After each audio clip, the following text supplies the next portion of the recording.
Good morning, everyone. I call the September 23rd, 2025 meeting of the County Board to order. I invite everyone, a quorum of members is physically present. I will entertain a motion to permit those. All in favor? Aye. Motion carries. Okay. I invite everyone to stand and join in the Pledge of Allegiance. Member Martinez, will you please lead us in the pledge? Allegiance to the flag of the United States of America and to the republic for which it stands, one nation, under God, indivisible, with liberty and justice for all. I now invite Father Will Chester from the Church of the Resurrection in Wheaton to lead us in the invocation.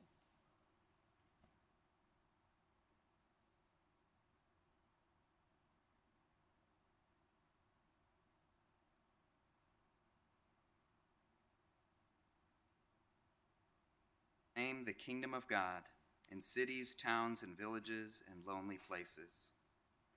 Behold and visit, we pray, the communities of DuPage County. Renew the bonds of love that uphold our civic life. Deliver us from poverty, prejudice, and oppression, that peace may prevail with righteousness and justice with mercy. And send down on those who hold public office, especially the men and women gathered here today, send down upon them the spirit of wisdom, charity, and justice, that with steadfast purpose they may faithfully serve in their office to promote the well-being of all people. Through Jesus Christ our Lord. Amen.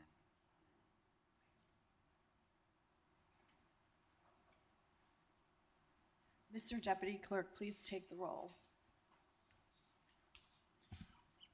Member Cahill. Here. Member Childress. Member Covert. Here. Member Dessart. Member Eckhoff. Member Evans. Member Galassi. Member Garcia. Member Heather. Member Honig. Member Krajewski. Member LaPlante. Member Martinez. Member Ozog. Member Schwarzy, Member Tornatori, Member Yu, Here. and Member Zay. Okay. Good morning. It is my pleasure to present the 2026 fiscal year budget proposal for your consideration. Every budget and every budget address begins with a blank slate. We are open to new ideas and initiatives as we prepare for the year ahead, but this year's story is writing itself in an unprecedented manner. For the first time, we must plan based on threats to the very existence of the federal departments and programs our residents depend on for food, shelter, education, energy assistance, and critical medical services. The programs that survive the threat of cuts will likely see funding sliced away, leaving gaping holes that will hurt the most vulnerable among us. Further coloring the picture is the scene in Springfield. This past May, a proposal to provide funding to our regional transit system threatened to steal $72 million of our DuPage tax revenue right from under us.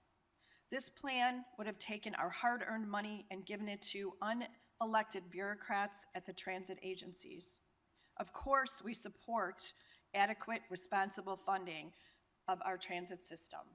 We simply want to ensure that DuPage residents and our suburban neighbors do not disproportionately foot the bill. I am working energetically with colleagues to arrive at a fair governance solution and one that gives DuPage and the collar counties a seat at the table.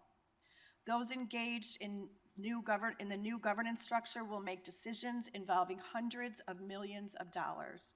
We must have a voice. We will have a voice. And I will always fight to prevent the rubber-stamped, unchecked spending and lack of transparency that got us to this fiscal cliff in the first place. So where does that leave us? I'd say DuPage County remains a beacon of fiscal responsibility and stability. I propose a balanced budget that keeps a watchful eye on the bottom line and plans to address the desperate need that will arise if fiscal cuts impact DuPage County's critical services. I didn't get to a balanced budget proposal alone. Allow me just a moment to thank our team of faithful budgeteers. First, our finance chair and vice chair, Paula Deacon Garcia and Cindy Cronin Cahill, spent many hours reviewing budgets, considering options, and proposing solutions as we waded through requests and revenue projections. Our finance staff, led by CFO Jeff Martinovich and Deputy CFO Jennifer Sin, do the heavy lifting. We thank you and your team for burning the midnight oil week after week. As you have heard me say in my 2 previous budget addresses, the requests from county departments and elected officials exceeded revenue projections for 2026.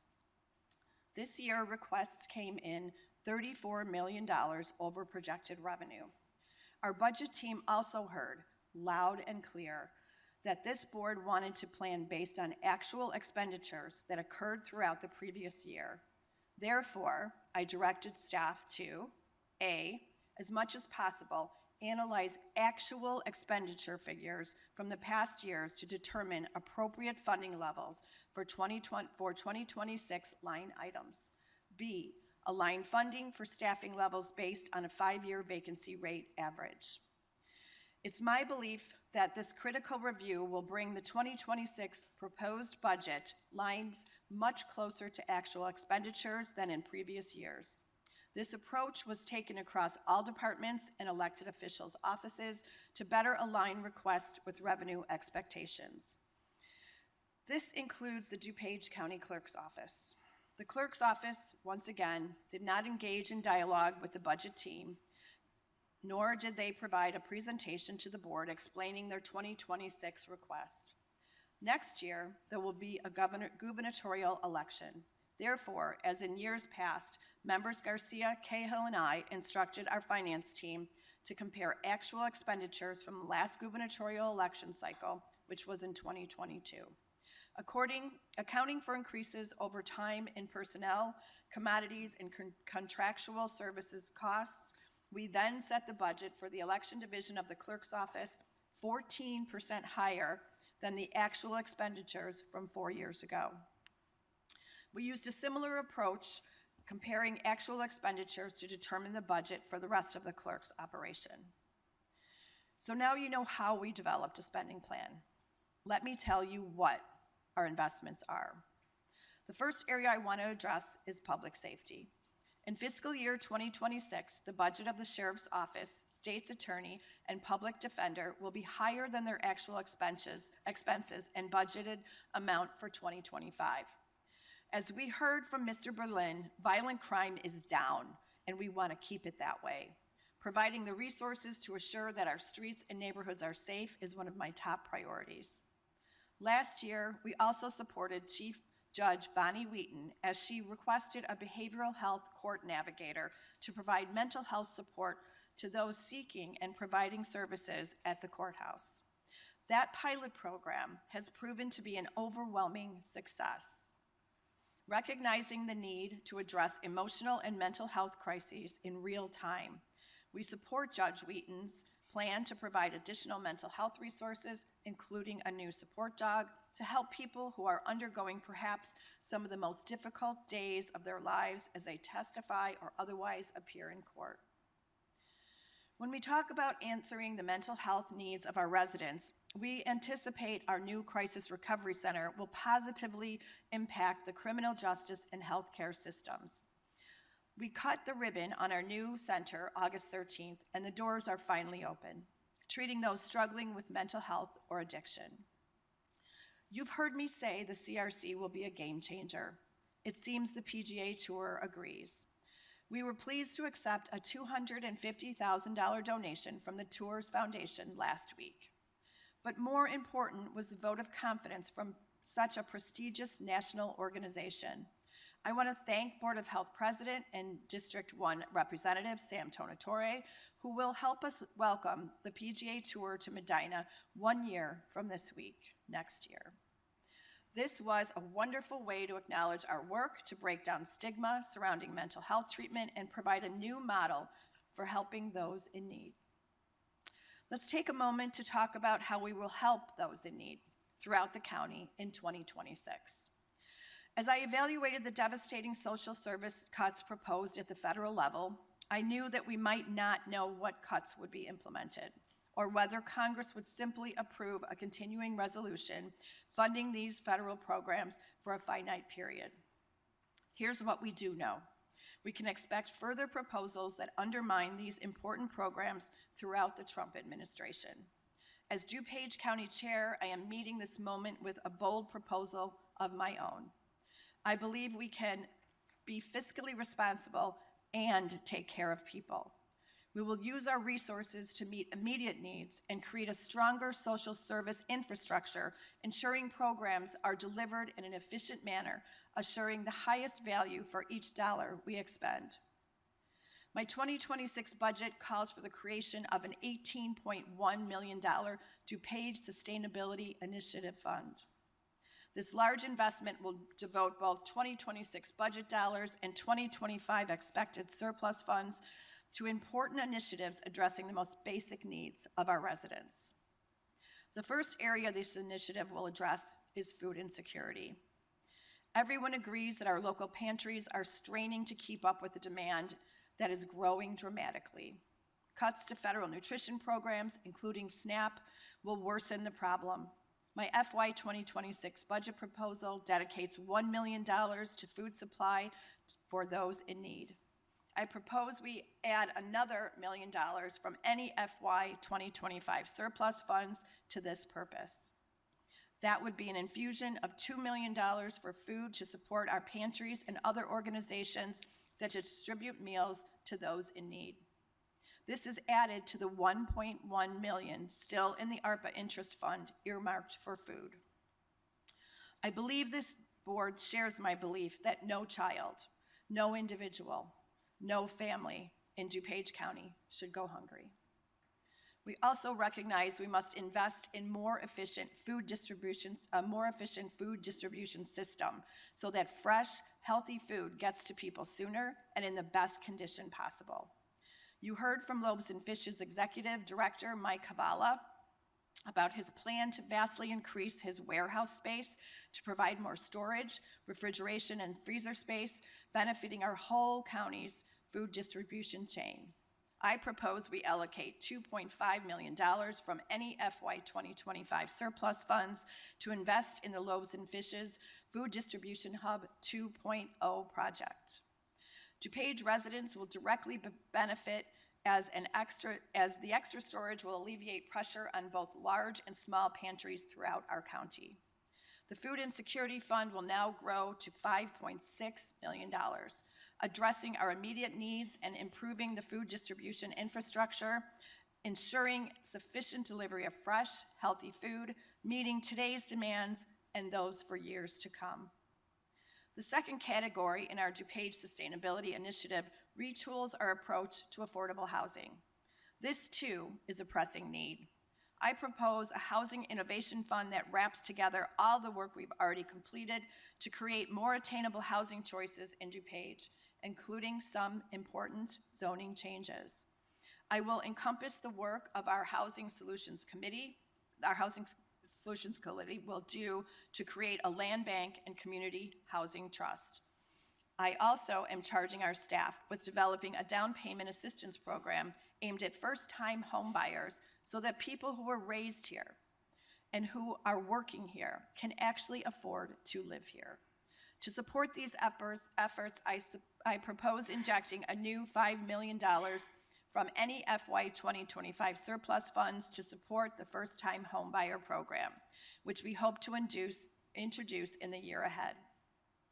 Together with the existing $5 million previously allocating to Housing Solutions, our 2026 Housing Innovation Fund will consist of $10 million for programs and initiatives we will define and launch throughout the Housing Solutions Committee. Roll up your sleeves, everybody. It's going to be a busy year. And finally, you've heard me say this phrase before, when when we consider how decisions at the federal level will impact our DuPage residents. We don't know what we don't know. Every day the picture changes in Washington, and we must be ready to support our people. I propose a third category in our DuPage Sustainability Initiative, which is called Community Sustainability Fund.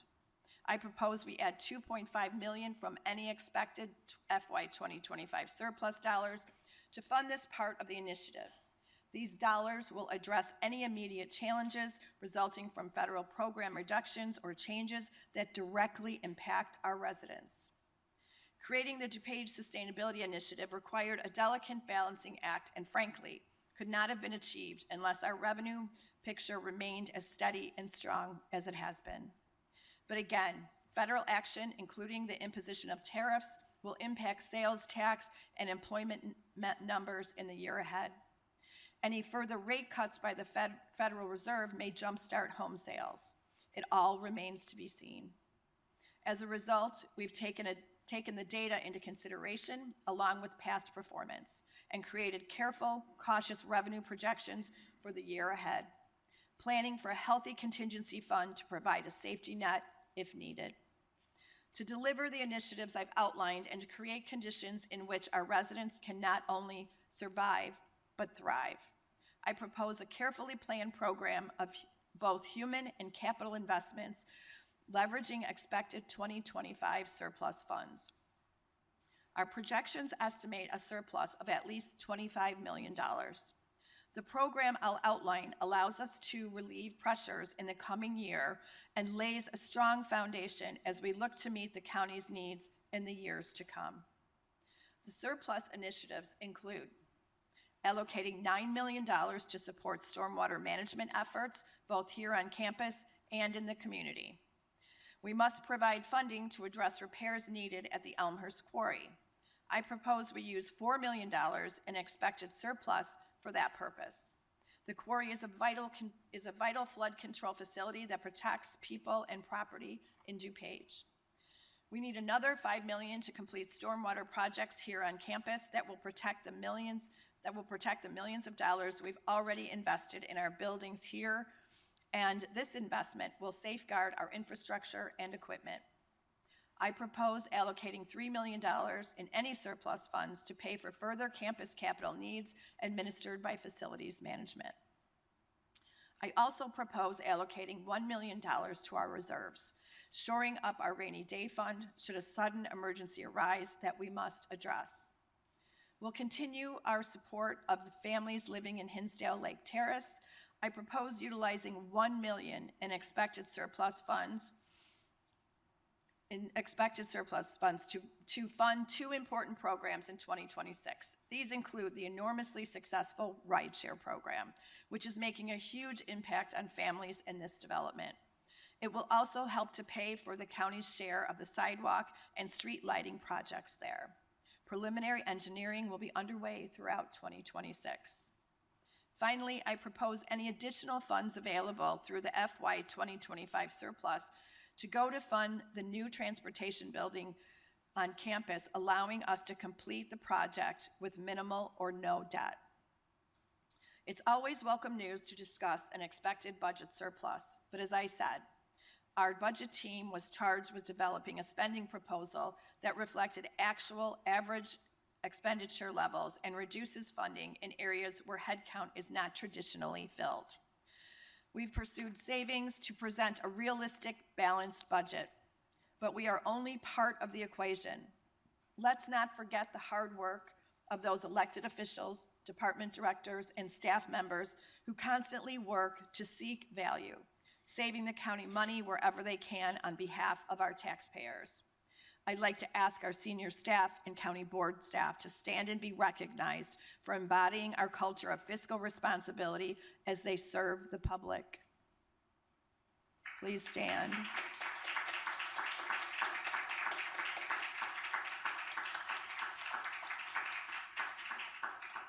We would be nowhere without them. Clearly speaking of our employees, I've saved the best for last.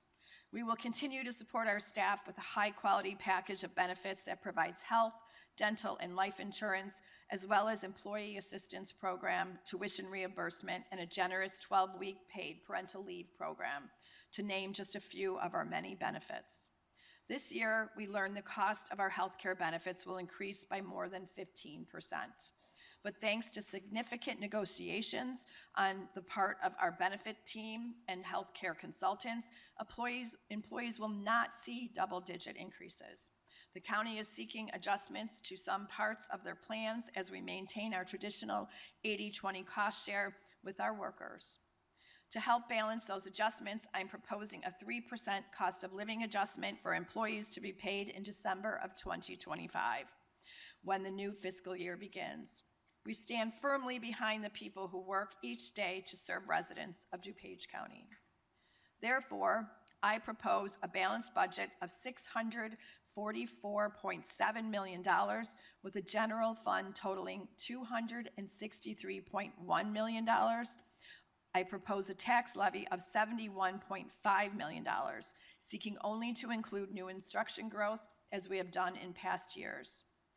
To equalize the burden on us all, my 2026 budget proposal assumes we keep the DuPage County property tax flat at just 2% of the average homeowner's property tax bill. We anticipate our strong revenue performance to continue next year, which will help us meet our obligations. DuPage County's government general fund balance remains healthy. Our IMRF pension obligations are fully funded in FY 2026.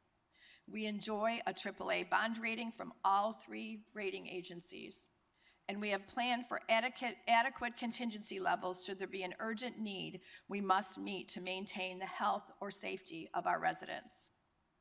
We cannot control what we cannot control around us.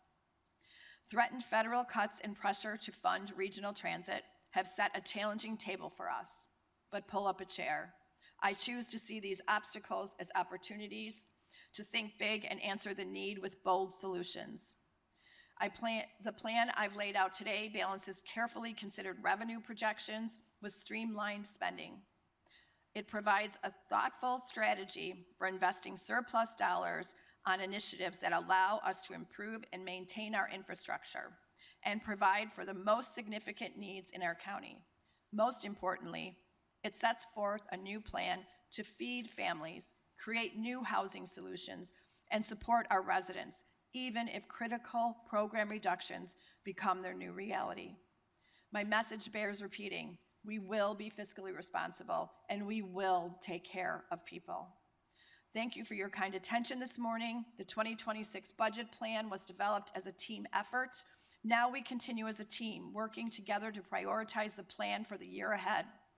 Please know I am incredibly grateful for your partnership, furthering our shared mission to make DuPage County a place where all people can grow and thrive in a safe, welcoming community. I think it's the best job in the world. Thank you.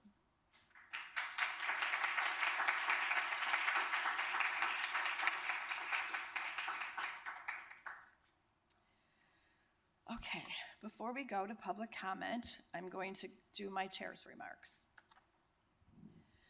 I'm going to take a few minutes to make chair's remarks in addition to my budget address, because I think we all agree that these unprecedented times call for some comment and clarity.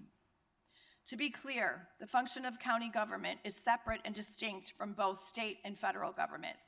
For better or worse, we do not vote on matters of immigration, but each of us as elected officials can stand and do stand for decency, safety, due process, and basic fairness.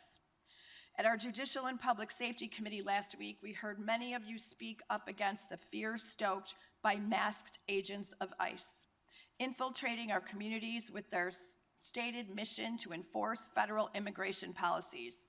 In reality, agents, often masked, roaming the streets, visiting our businesses, and yes, even our DuPage jail lobby, waiting to pluck people off the street, is not our founding fathers' vision of establishing justice or ensuring domestic tranquility, to quote from the preamble of our great Constitution. In fact, what we are seeing today in our communities is exactly that, which caused our forefathers and mothers to flee oppressive regimes and form our democratic nation that is ruled by the people, for the people. What we've seen play out in DuPage County throughout our region is racist, inhumane, and the least American thing I have ever seen. I know many, if not all of you, agree that everyone in this country deserves due process. Member Zay lamented the lack of fair and reasonable federal process that allows a path to citizenship for people who cross our borders. Member Heather is an immigrant herself and feels deeply for the fear our neighbors are experiencing. When Member Martinez reflected on the terrible days and nights people in her community are enduring, I heard you express outrage for the terror those mass squads are visiting upon us. I want to directly address those people who have stood up and protected those targeted in this racist, horrific hunt on our own residents.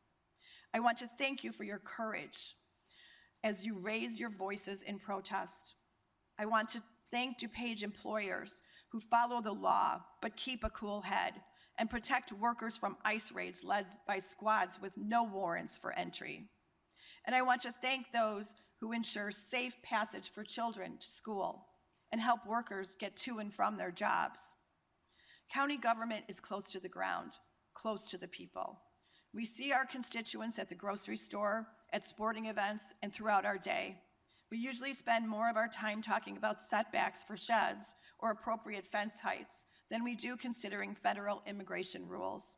But today, we stand for human basic rights that allow our people to live in peace in their own neighborhoods. I hope you all stand with me as we call for an end to this alleged enforcement action. I ask federal legislators to recommit themselves to the serious bipartisan work of constructing a fair and achievable path to citizenship for those who want to be Americans. It's easy to bully someone who doesn't have power. The hard work is to work with those who oppose your views and negotiate solutions for difficult, thorny issues that will never please everyone. We do it every day, every Tuesday here. I wish the current administration would take a page from our book. We need peace, we need safety, and we stand for those in fear who ask only for due process as they seek a better future for themselves and their children. That is the American way.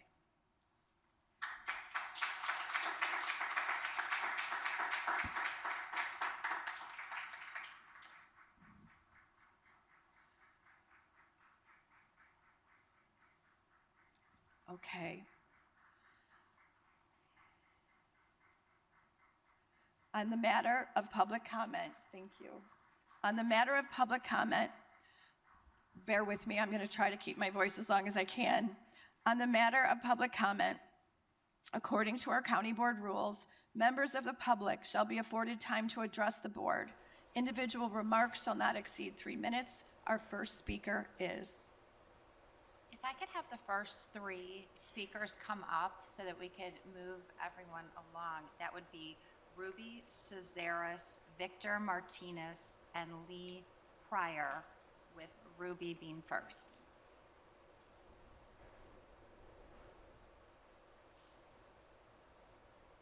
Good morning, DuPage County.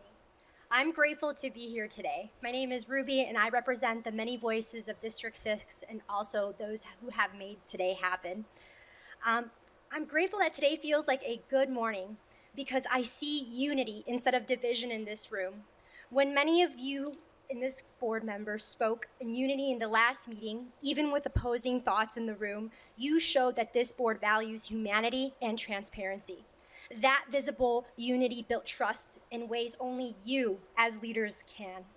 Thank you, Melissa, and thank you, everyone. From township to township, you have inspired us to unite as neighbors. I especially thank Addison Township for its collaboration.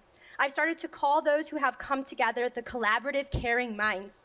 And we want to thank you for extending the same unity to work together for a safer DuPage. When I reached out to the county board, you all not only responded, but offered solutions. That not only means a lot, it shows a lot. When constituents and local government work together, we see real results.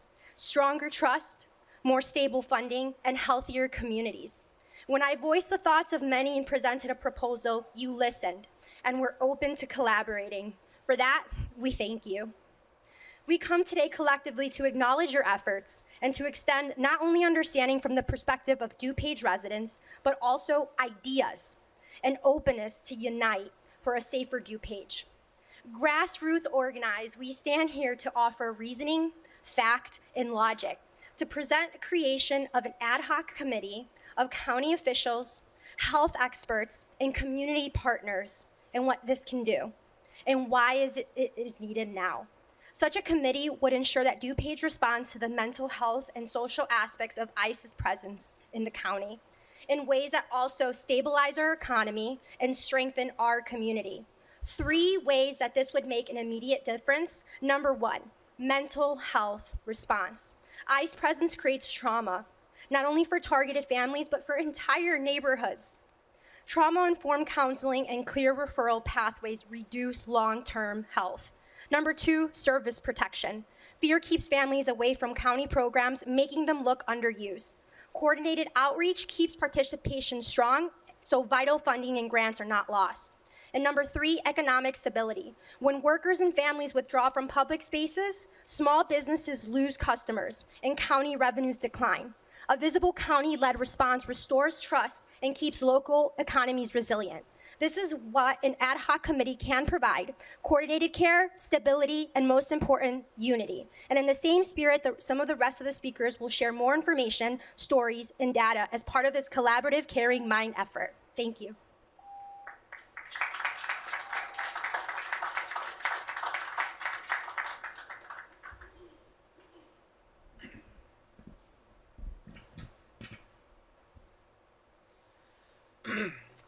Good morning. My name is Victor. I'm here representing Immigrant Solidarity DuPage, CASA DuPage. I volunteer in their rapid response group. There are many people dedicating their mornings, afternoons, nights, weekdays, weekends, patrolling neighborhoods where ICE is often seen. Sometimes it's simply a tip from a friendly neighbor that get groups of people patrolling. Sightings and warnings are reported in real time. Sometimes people are forced to go out alone and late at night. They put themselves at risk because the safety of entire families depend on it, all so that they may be able to go to work, go to school, or take a nice walk in the park. These people understand that basic safety is a right, not a privilege. However, safety should not be at the mercy of people that happen to have more free time to patrol the streets. This should be a guarantee for all citizens, for all of our residents. The fear inflicted on this community is palatable. Many people are going into hiding. Trust of county systems will only get worse when such a considerable portion of the population is affected. This is not just an immigration crisis, it is a community crisis. The volunteers are currently filling the gap. The resources are brutally limited. We are but simple community members looking out for the safety of others with the limited tools available to us.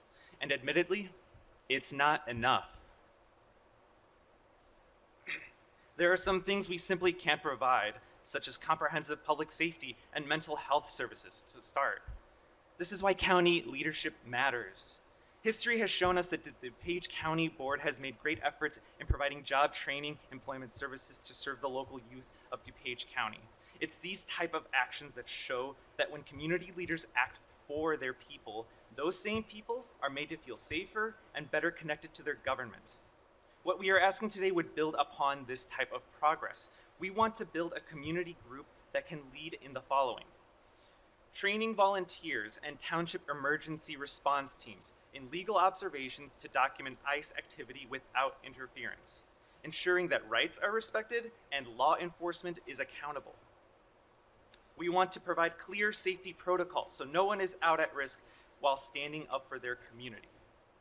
We want to integrate immigrant rights and rapid response training into existing volunteer services so this responsibility doesn't fall on the shoulders of a handful of community members. And we want to connect families and volunteers to these mental health supports, reducing the long-term harm that this fear and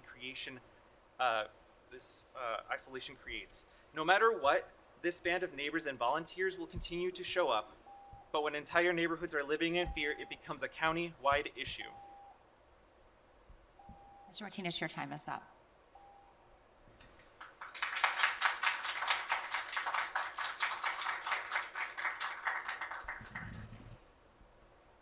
Hello, my name is Lee Pryor. Unfortunately, I'm not going to be quite as optimistic and hopeful as you've heard so far, so take these as my own words, my own place. I want ICE out of my neighborhood and the surrounding area. I don't feel safer with these goons roaming around and kidnapping people. In fact, it makes me feel less safe. I know you all are mostly concerned with fiscal and regulatory issues and bond ratings, but adults and children are being traumatized.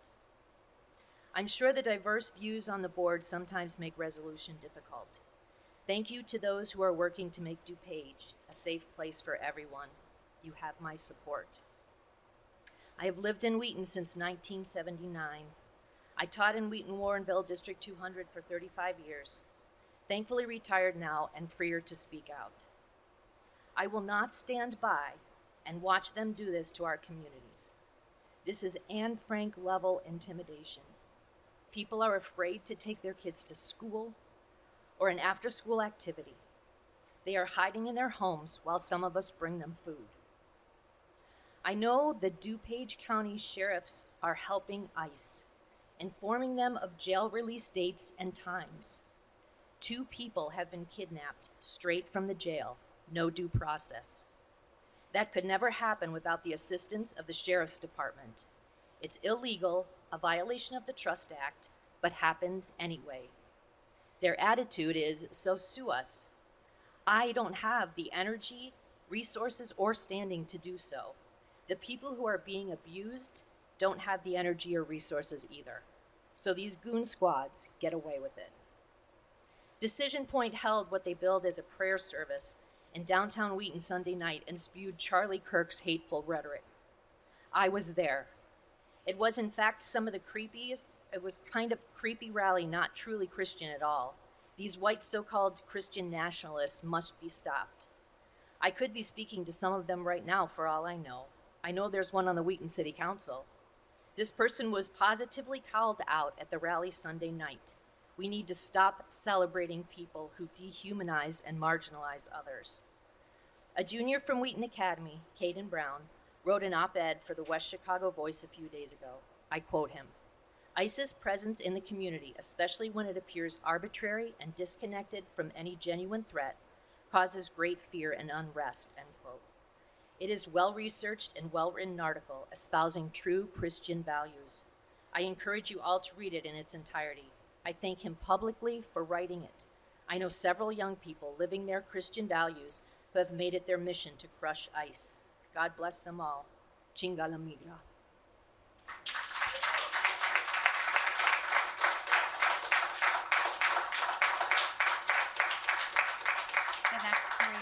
The next three are Jack Bentley, Jesse Gutierrez, and Lisa Vices. Jack Bentley is first.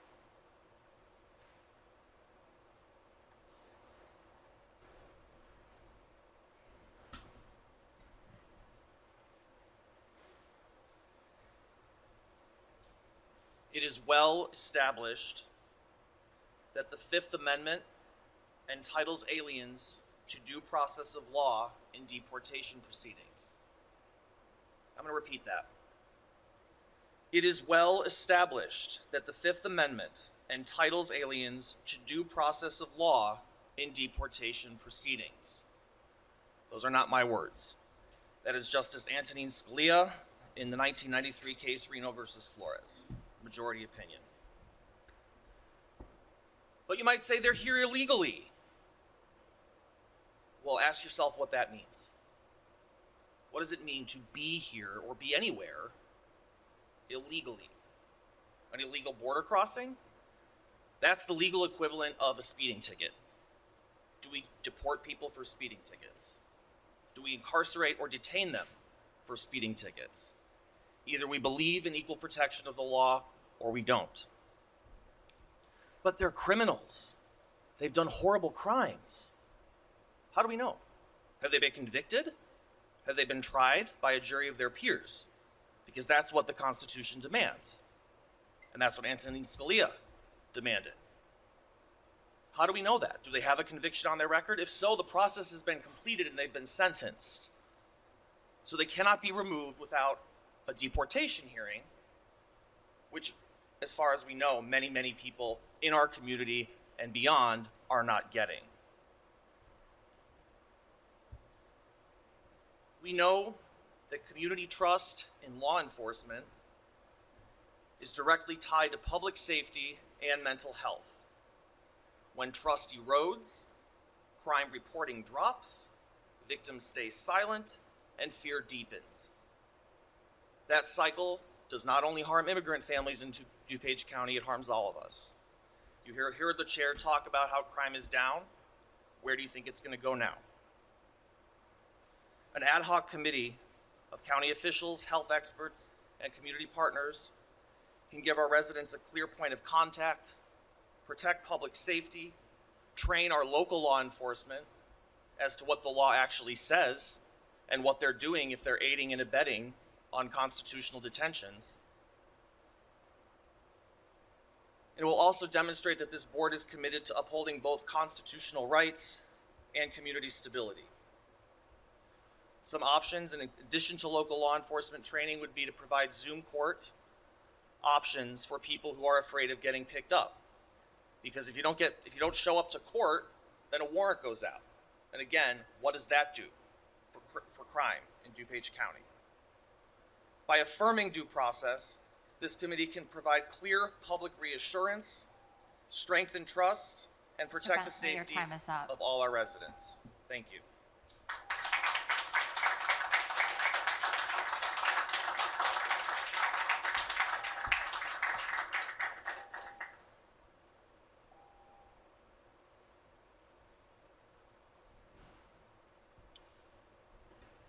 My name is Jesse Gutierrez. Today I'd like to speak up for my fellow veterans.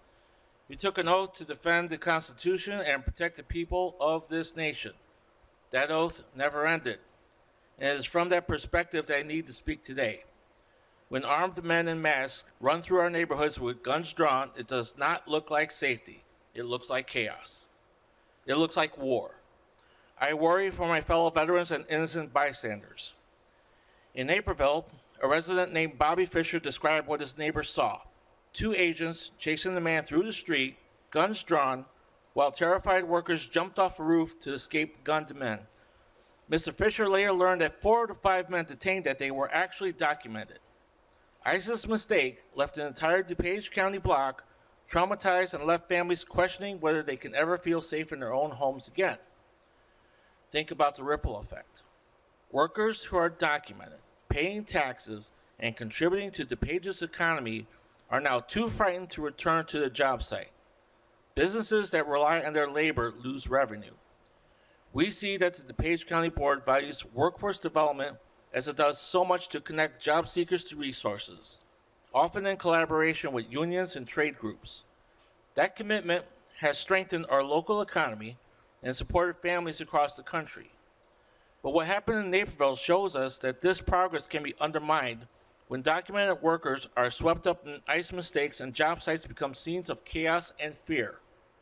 If skilled workers are too frightened to return to their jobs, businesses lose revenue, apprenticeships stall, and the county's own workforce metrics suffer. This is where the board can help.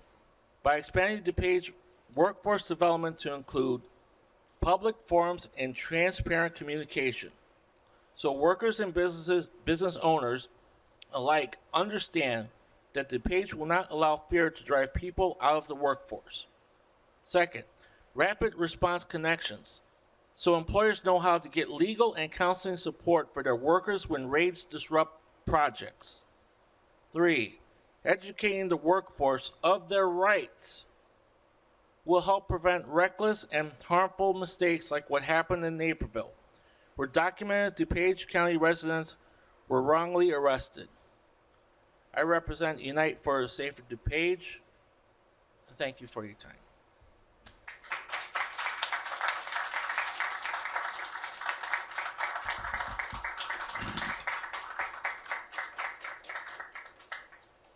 Good morning, my name is Lisette Valdez.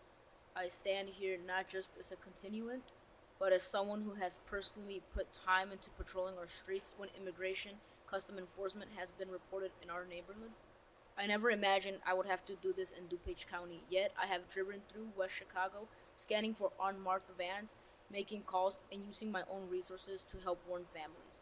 I have driven home with my heart heavier than I knew I could feel. This is not sustainable for residents, and it should not fall our neighbors alone to bear this weight. When residents are forced to fill the gaps, it drains us physically and emotionally. It fractures trust in government, and it isolates families who already feel unseen. But what I have witnessed is that when community members stand together, hope flickers back to life. I also want to acknowledge this board's leadership in strengthening mental health services across the county. The recent expansion of crisis recovery resources showed residents that you are willing to invest in both safety and humanity. That same vision can now be extended to address the fear and trauma caused by ICE. That is why I'm urging this board to act. We have heard testimony DuPage neighbors alike. The next step is clear. Establish and ad hoc committees of community officials, health experts, and community partners. Equipped us with coordinated resources so that no resident has to shoulder this alone. I am proud to serve my neighborhood, but we cannot continue like this. With your leadership, DuPage can move from residents patrolling on their own to county-backed systems that ensure safety, mental health support, and trust for all families who can call this home. Thank you.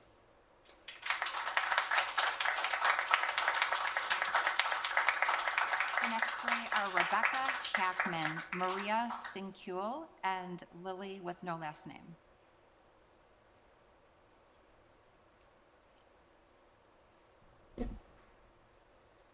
Good morning.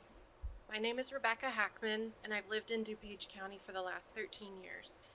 I organize community outreach events here in Wheaton, and this morning I'd like to highlight something very important: money, specifically grants. Federal and state funding streams reward counties that take proactive steps to protect vulnerable communities and build public trust. We hear about, or for several of us, have personally witnessed ICE carrying out arrests without warrants, identification, or transparency. They have targeted grocery stores like Caputo's and Jewel, and have been reported near the food pantry, and even on this campus last week. Naturally, people in this community are terrified. And as we learned during COVID, fear is enough to prevent people from seeking health care, support, and community resources. And when that happens, the entire county feels the impact. Today, residents who fear ICE presence withdraw from county programs. This creates the false impression that resources aren't needed, but now is when the need is greatest. Without outreach and visible support, distrust will grow, risking the same cycle of fear, withdrawal from services, and countywide financial strain.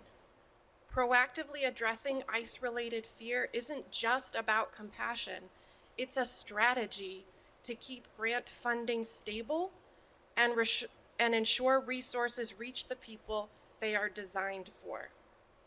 One practical first step for the ad hoc committee is to launch a Know Your Rights campaign.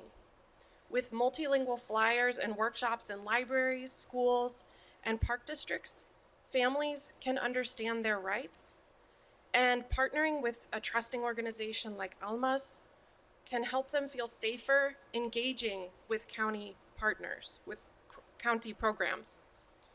Research shows that when communities know the plan, trust and participation rises, and public health outcomes improve.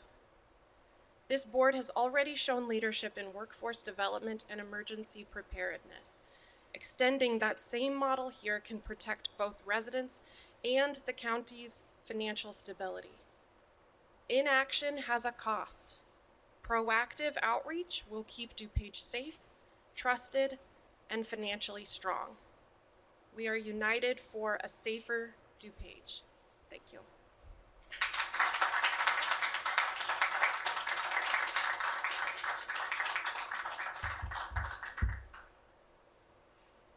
Good morning, Chair and members of the board. I'm Dr. Lily Burciaga, President and founder of Alliance of Latinos Motivating Action in the Suburbs, otherwise known as ALMAS. And I'm here today proud to stand in support of the drafted resolution, United for a Safer DuPage. I speak not only as a community leader today, but as a licensed clinical professional counselor with 16 years of experience in trauma.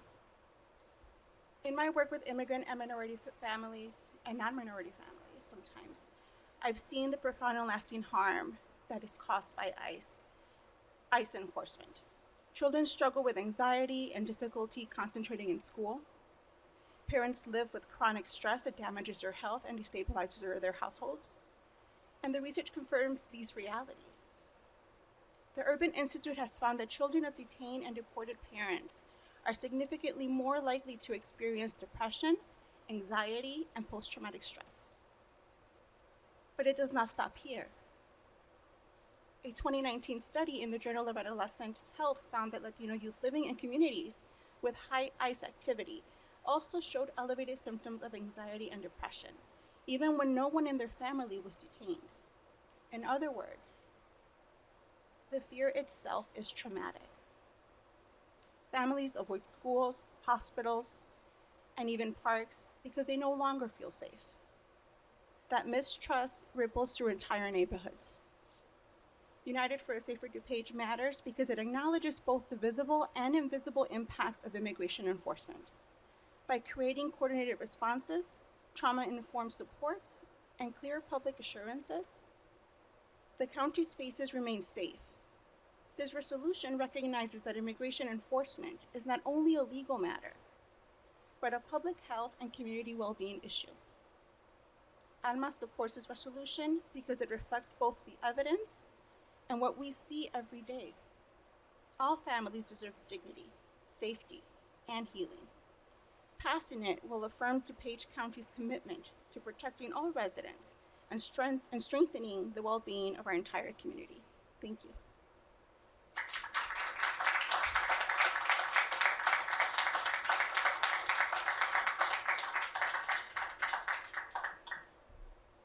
Good morning. My name is Dr. Maria Sinquio, and as someone who values the collective work the DuPage County Board does, I want to recognize the members who spoke up at the last meeting who acknowledged the detriment of many issues with ICE in DuPage County. Members Melissa, Greg, Saba, Mary, and Michael. When we speak with unity, we show residents that this government values transparency and humanity. Research confirms that visible solidarity from leaders increases community trust, and that trust is a foundation of safety. We also know the groundwork is already here. I am grateful for people like Lisette who are doing the grassroots work in West Chicago.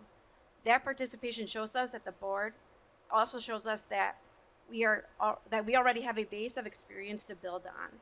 As a school social worker, public servant, adjunct instructor with my doctorate, and 2 decades worth of grassroots work, I value education because knowledge is power.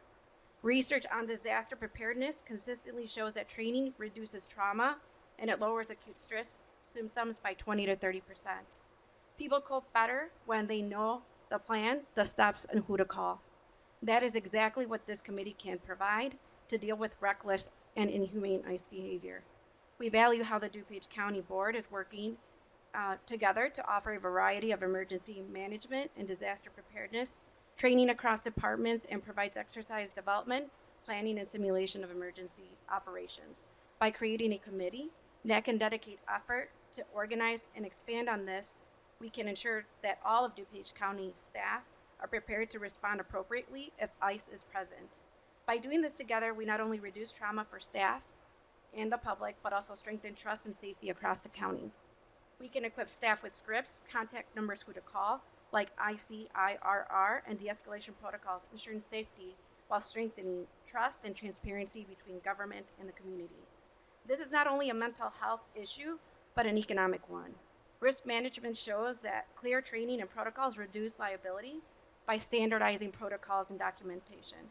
Together, we can help protect mental health, keep businesses stable, and show that DuPage County leads with empathy and unity. Solo en pueblo. Gracias.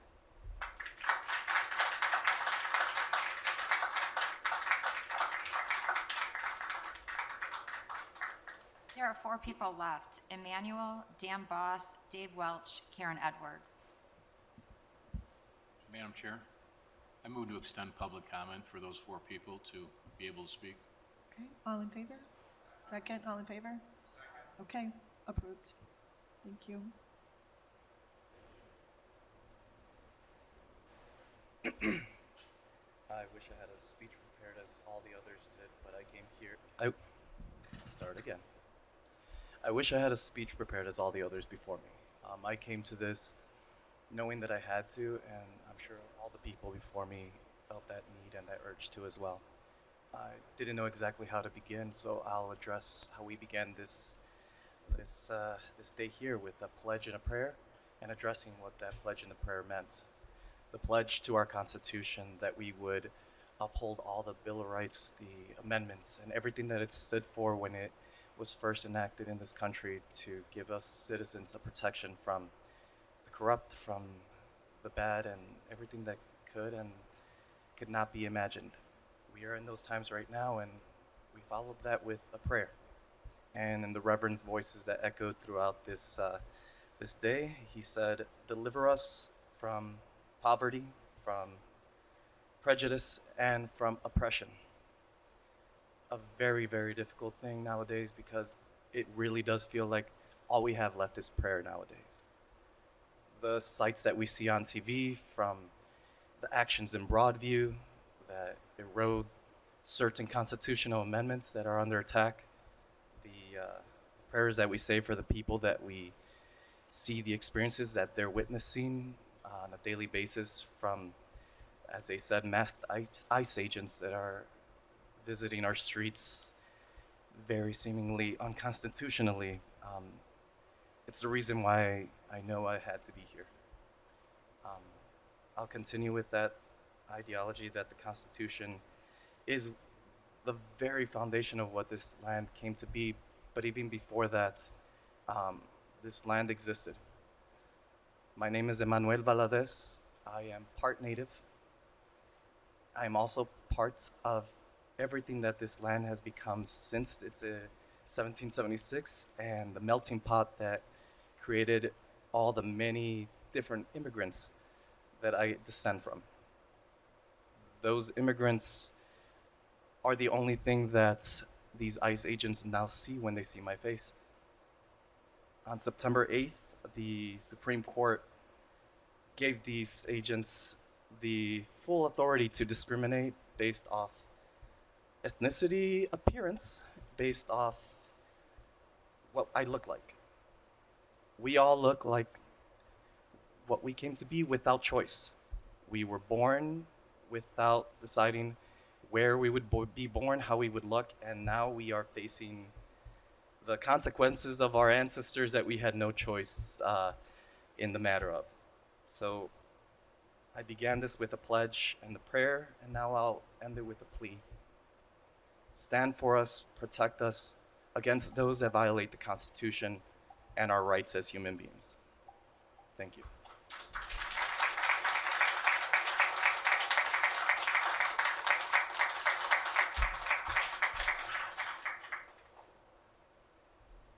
Hello.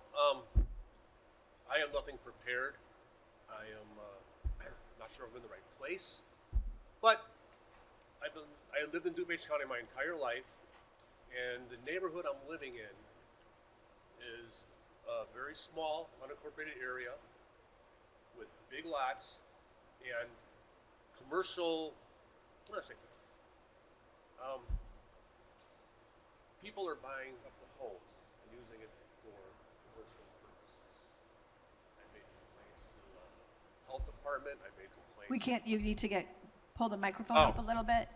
Okay, is this There- better? Yes. Okay, so anyway, I've made complaints to the health department. I made complaints to the building department for years, and nothing ever seems to get done. And I'm zoned residential, and I would like my neighborhood to be residential. So I come here seeking help. Who can I talk to? Who can I see? Because I'm kind of at wit's end. I mean, I look like a bum, but I can take my businesses and my properties and I can leave DuPage County. So it's up to you. I don't need you, but you guys really need residents that are happy. So who can I talk to?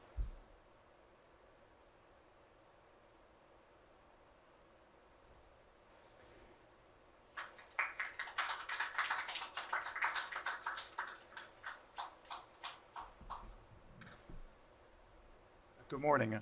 My name is Dave Welch. I've been a Wheaton resident for decades now. I'm a white 65-year-old man who never thought that I would be standing here in front of you, wondering what in the hell is going on in the world right now. And from what I've heard today, I'm equally encouraged by all these wonderful people who are doing some great work, and horrified at the same time at the fact that they have to actually go ahead and do this. I believe in proper immigration control, but I also believe in due process and fairness, and this is what we have right now. It makes no sense. I don't know what the county board can do by itself. I just know that they should try to do everything in their power to stop what's going on. Just saw yesterday that California has passed laws that say that, ICE agents now have to go without masks and with IDs and show their identification. That'd be a huge start so that we don't terrorize people who have no reason to be terrorized. And if we can't do that at the county level, we should be lobbying very hard at the state level to make that happen. I'm frustrated and I want to help. And so if there are groups out there who could use a guy like me and others who want to make a difference and support what needs to change, because I never thought that in my secluded suburban life I would see this kind of activity and be just devastated and sad by it and motivated to come here. Now it's about trying to figure out how to motivate myself to do something that actually matters. And if there's somebody out there who would like some help, I'd be happy to provide it. Thank you.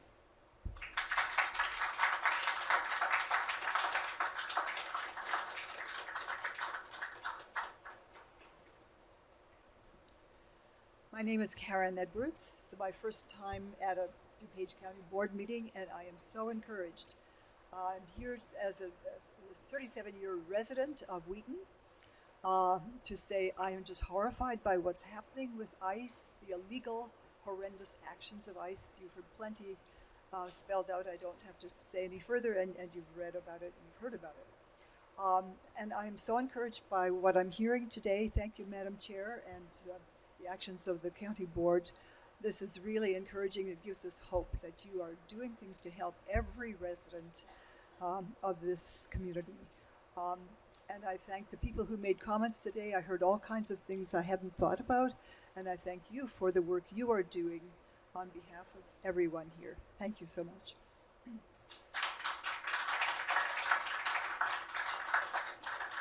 I apologize, there's 3 more people. I'm gonna read their names.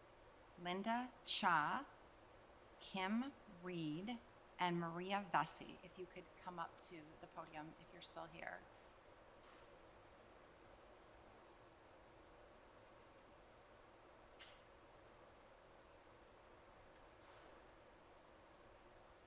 Kim Reed's not going to speak.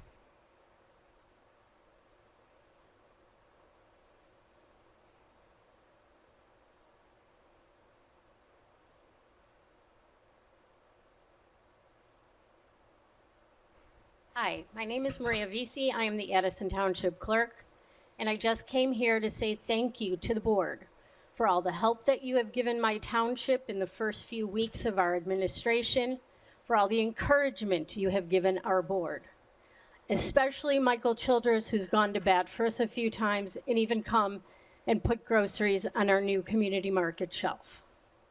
Without intergovernmental unity, none of us is getting anywhere. And I just wanted to say thank you for supporting us in our neediest time, which was the beginning. I hope we can continue this relationship and we can continue to work forward to make not just Addison Township a better slice of DuPage, but all of DuPage better. Thank you.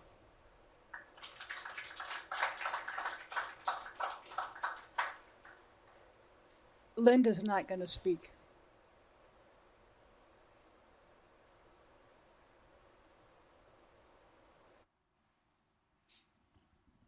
Okay. If the board has received public comment via our online portal, per board policy, those comments were provided to members yesterday so they could be reviewed. Comments submitted electronically will be included in the minutes of this meeting. I'd like to move on to the consent agenda. I seek a motion to approve the consent agenda items. Okay. 25-2261, DuPage County Board regular minutes, Tuesday, September 9th, 2025. 25-2183, 9/5/2025 pay list. 25-2186, 9/5/2025 auto debit pay list. 25-2212, 9/9/2025 pay list. 25-2245, 9/12/2025 pay list. 25-2246, 9/12/2025 auto debit pay list. 25-2260, 9/16/2025 pay list. 25-2194, 9/8/2025 core bill wire transfer. 25-2225, 9/9/2025 IDOR wire transfer. 25-2232 County Recorder Monthly Review Revenue Statement, August 2025. 25-2279 Treasurer's Monthly Report of Investments and Deposits, August 2025. 25-2251 Change orders to various contracts as specified in the attached packet. All in favor?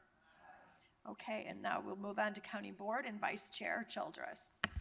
Thank you, Madam Chair. I'd like to move on CBR 7225, resolution approving member initiative program agreements. It's been moved and seconded. Roll call, please. Oh, I'm sorry.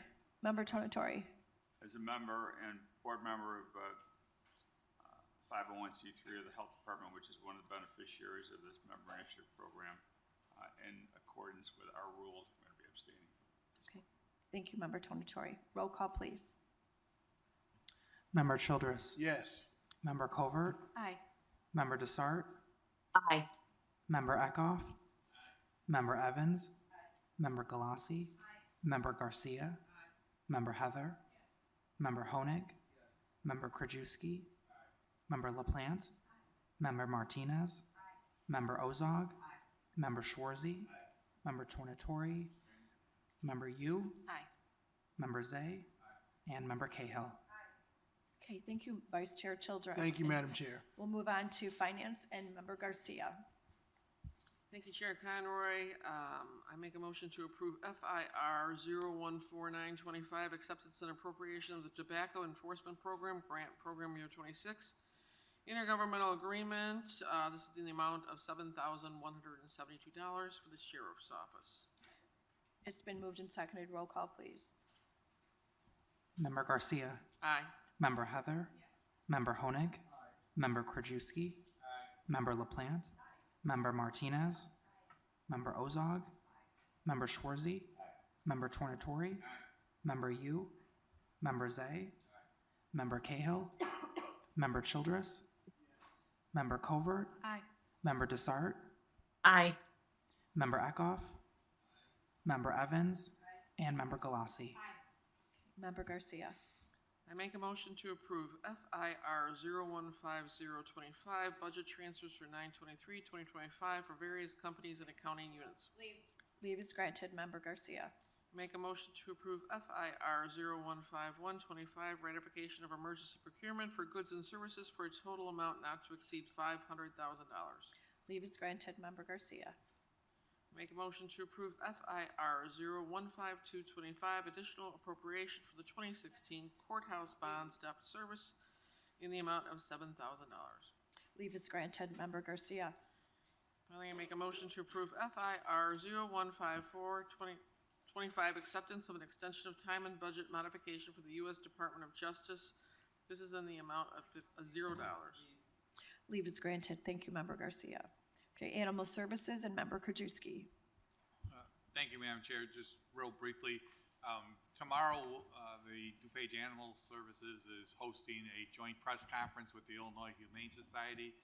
Chair Conroy will be kicking it off, and we're going to be having a number of our state legislators also there. Senator Holmes, Senator Glowiak, Senator Castro, Senator Lewis, Senator Kern, and I think State Rep Sanfilippo will also be speaking.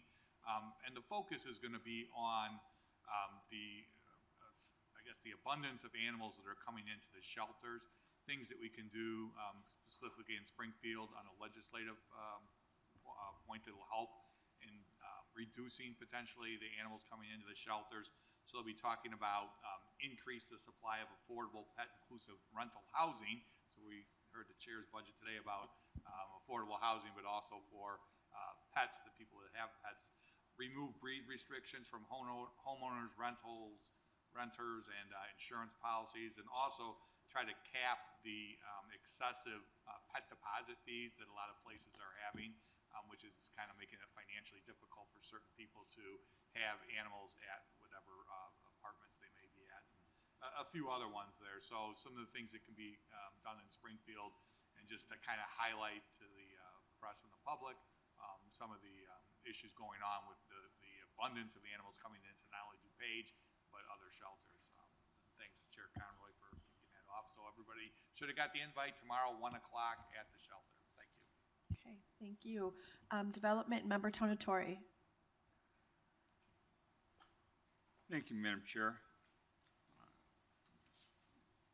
Move approval of DCO 38-25, zoning 2511, to approve a variation to reduce the rear yard setback from 25 feet to approximately 19.2 feet for an existing detached garage.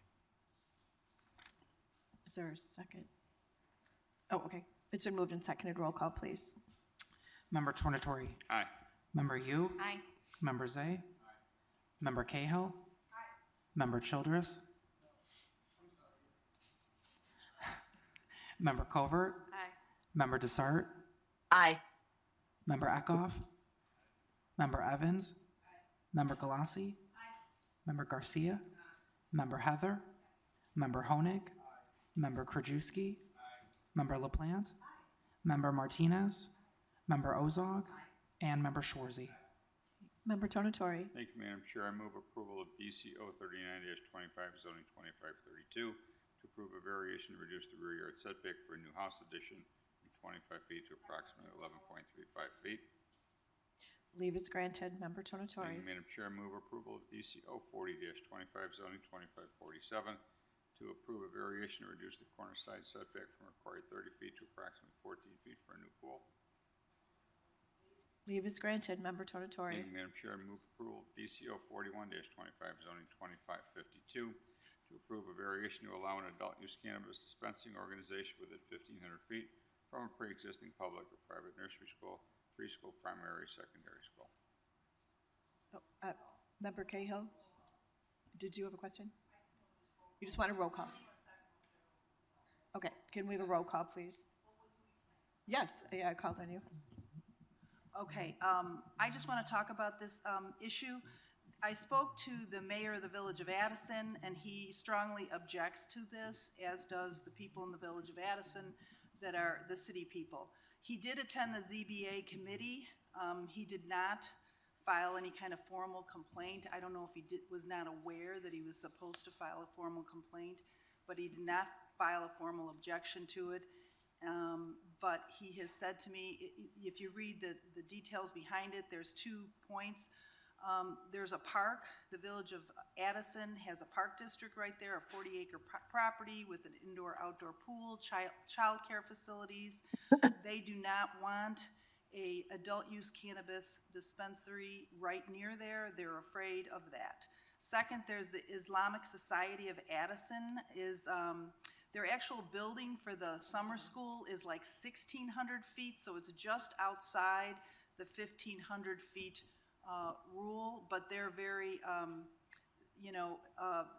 that is another objection also. So I am voting no on this, and I don't think it's a good precedent to start to allow a cannabis dispensary within 1,500 feet from pre-existing nursery school, preschool, primary, or secondary school. Thank you. Okay. Member Childress. Thank you, Madam Chair. I'm in total agreement with Member Cahill on this one. That precedent is not good because of the Park District and the school, so I will be a no on that one also. Okay. Member Evans. Thank you, Madam Chair. Can I ask how many feet? It's they want to allow the variation within 1,500 feet, but how many feet is it from the existing? I think I can answer that. The standard is 1,500 feet from an educational or child care facility. There is the Islamic building in question has at its closest point a summer school, which is approximately 1,200 feet, but the actual child care and educational facility is either 1,600 or 1,700 feet from the proposed cannabis dispensary. Also, if I may, as long as I'm talking, every zoning petition stands on its own. Every piece of real estate is unique. There is no precedent that gets set one way or another. Though I am in District 1, the Village of Addison did not file a formal objection. There was nobody at the Development Committee that objected to this. This was passed unanimously by the Zoning Board of Appeals, as well as the Development Committee. And for those reasons, I'd be voting yes. Member Covert. You know what? I'm sorry, Member Evans. Are you? Wait, microphone. Member Evans, your microphone. There you go. Somebody turn it off. So if it's more than 1,500 feet, why is it even on here? I mean, there's got to be a different distance, right, from a pre-existing nursery school, preschool, primary, or secondary school? Because as I understand it, the actual building is 1,200 feet, but the actual child care center and school is 1,700 feet. Okay, thank you. Member Covert. Thank you, Madam Chair. I was in committee for this, and I had some questions for Paul Haas regarding the school, primarily in the summer school of the Islamic Center of Addison, and I had asked the same questions. So this development for the dispensary is within the required range that it should be from schools according to our ordinance and statute, so they can be there. I did ask if there were any objections made by the Islamic Center, and I was told that there were no objections made. So I didn't hear anything about the city of Addison having a formal objection to it.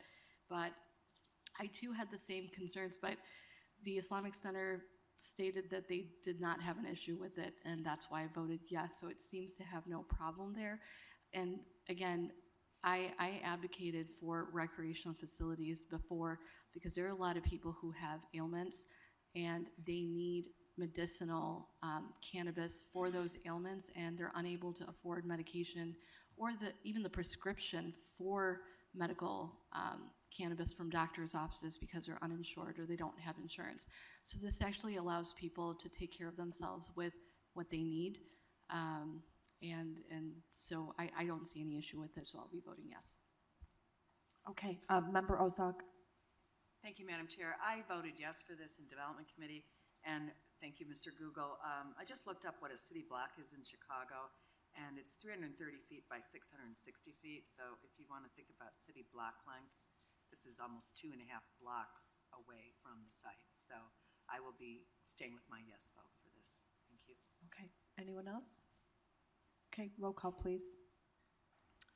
Member Tornatori. Aye. Member Yu. Aye. Member Zay. Member Cahill. Member Childress. Member Covert. Aye. Member Desart. Aye. Member Eckhoff. Member Evans. Member Galassi. Member Garcia. Member Heather. Member Honig. Member Krajewski. Member LaPlante, Member Martinez, Member Ozog, and Member Schwarzy.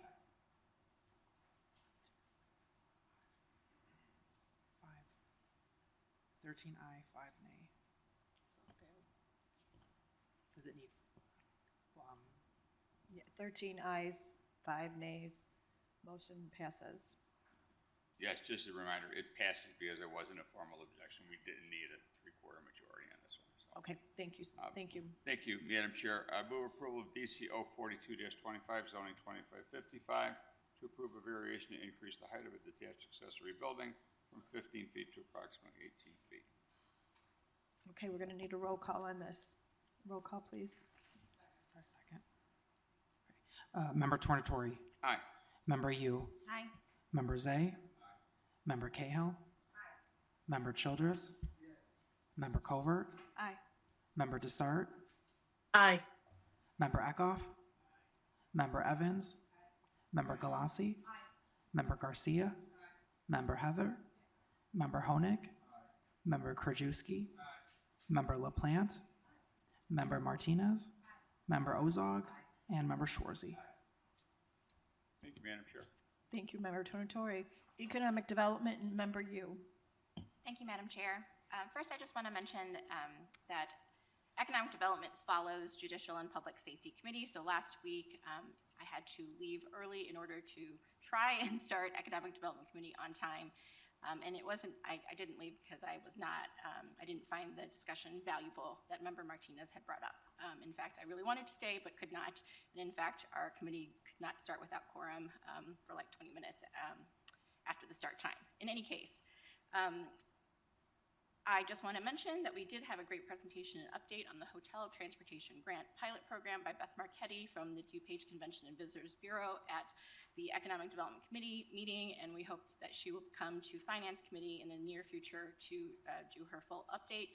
But we are rapidly spending those funds of $50,000 that the board had approved, and we are spending them to great effect and great economic impact. And as of today's date, more than half of that funding has been spent for a room count of over 3,300 hotel rooms and a revenue, therefore, of $452,143. So great impact. In addition, I'd like to provide a brief update on the WIOA federal funding and its impact on WorkNet DuPage, and therefore the impact on the county. Both the Senate and House Appropriations Committees have passed their respective funding bills for the Department of Labor.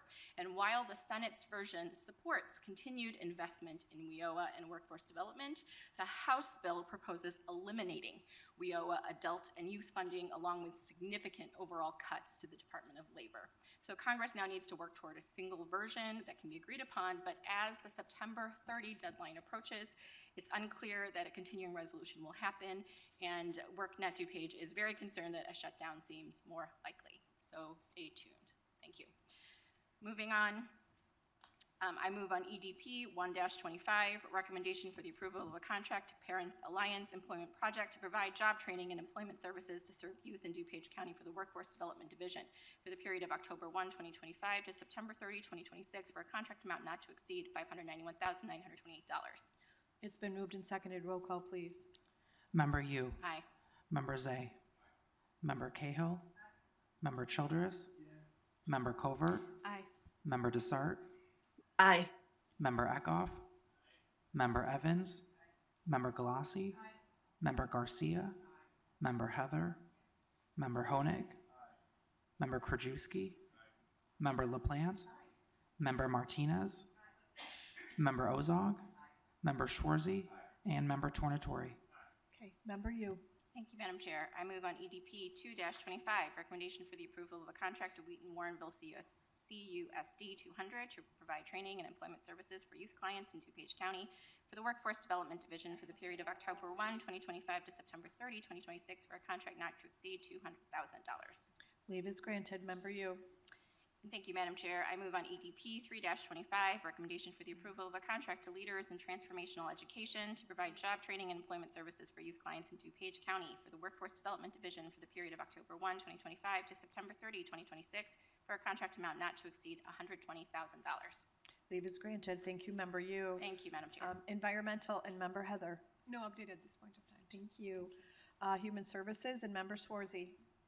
Thank you, Madam Chair. We have no agenda items today, but I do have a report, and it really revolves around your budget presentation. So, you know, I got choked up hearing your budget presentation for the care and thoughtfulness that you put into it, especially with your DuPage Sustainability Initiative. You know, keeping $2.5 million available for whatever it may be needed for to help our most vulnerable. Of course, affordable housing is a huge one, but the food insecurity is, I just can't stress enough how important that is. I mean, I doubt there's anybody sitting in this room today that has wonder where they're going to get their next meal from. I get statistics from the Northern Illinois Food Bank. We get these every month. I think it was our Human Services Committee member LaPlante, or maybe it was member Cahill, that asked the Northern Illinois Food Bank to provide updates on new users to our food pantry. So thank you for that. And I just got this the other day. We didn't get to share it in our meeting because there wasn't anything on the agenda, so we canceled our meeting last week. Roughly 1,500 new users every single month to our food pantry. So just in 2025 alone, we've had close to 12,000 new individuals. Now, the number we've been saying for the last few years is about 10% of our community, of our county, uses food pantries. We've increased that by 12,000 new users just in this past year. So very grateful for your dedication to feeding our community, and thank you very much for your hard work with this. Thank you. Thank you, Member Schwarzy. Your leadership in this area is invaluable to the board's work. Judicial and Public Safety, and Member Evans. Thank you, Madam Chair. As we've mentioned it a few times in this meeting, under new business last week, the discussion regarding the ICE raids in DuPage County and the Chicago area, we had about a 55-minute discussion, and our Undersheriff Moore confirmed that the Sheriff's Office does not and will not aid ICE in their mission. So, and that's per state statute. And any accusations that they've been working with ICE, it's hard to hear those accusations when there's no proof. So I just wanted to speak to that.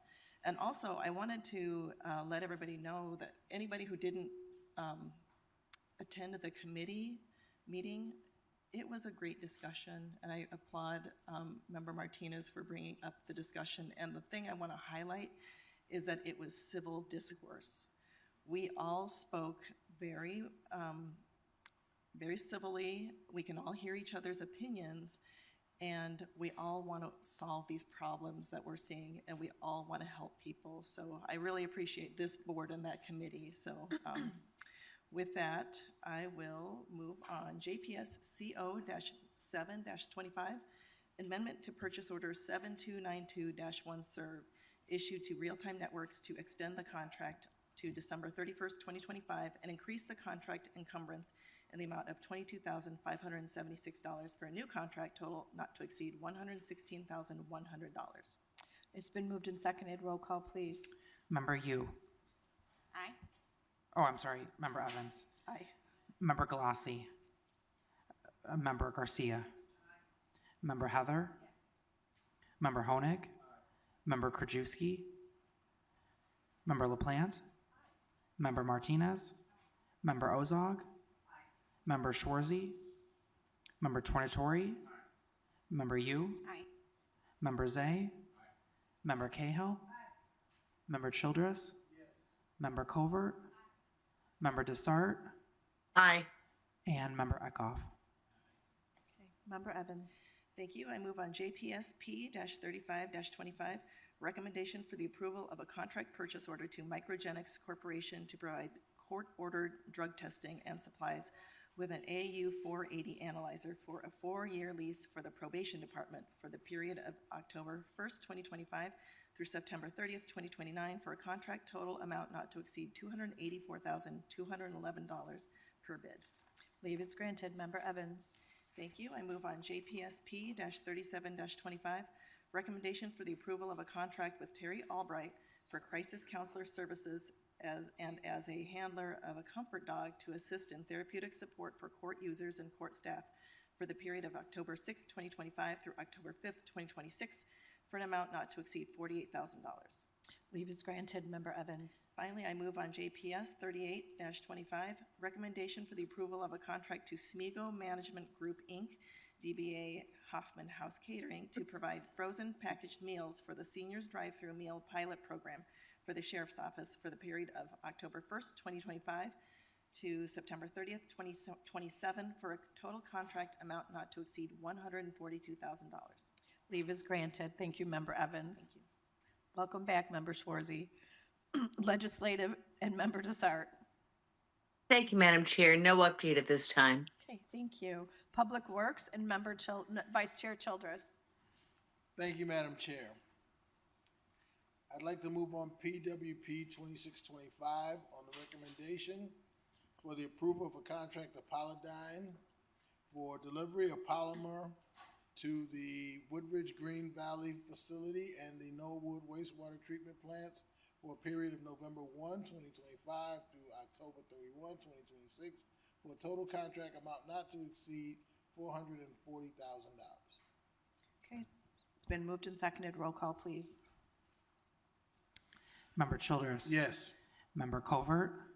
Member Desart. Aye. Member Eckhoff. Member Evans. Member Galassi. Member Garcia. Member Heather.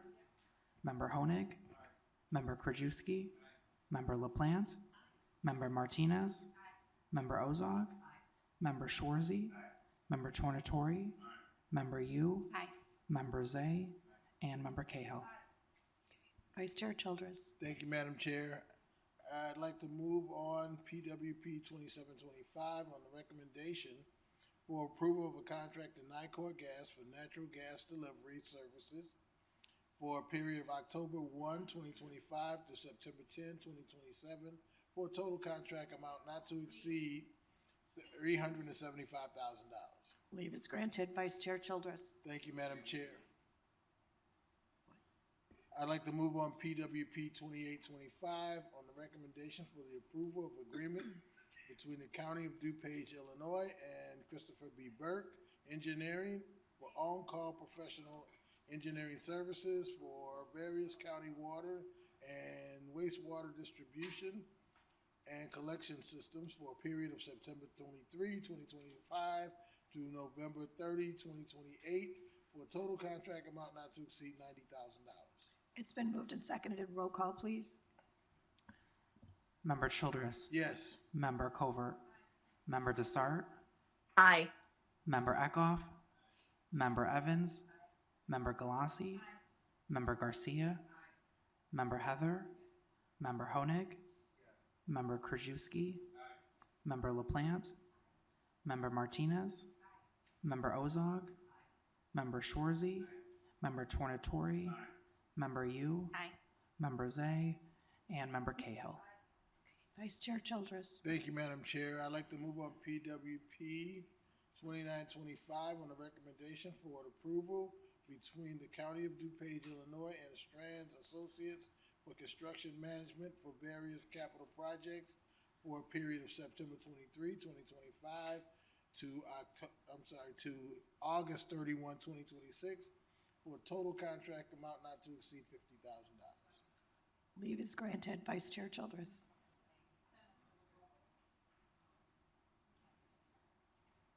Members, they still out of the room, so we can do most favorable rule.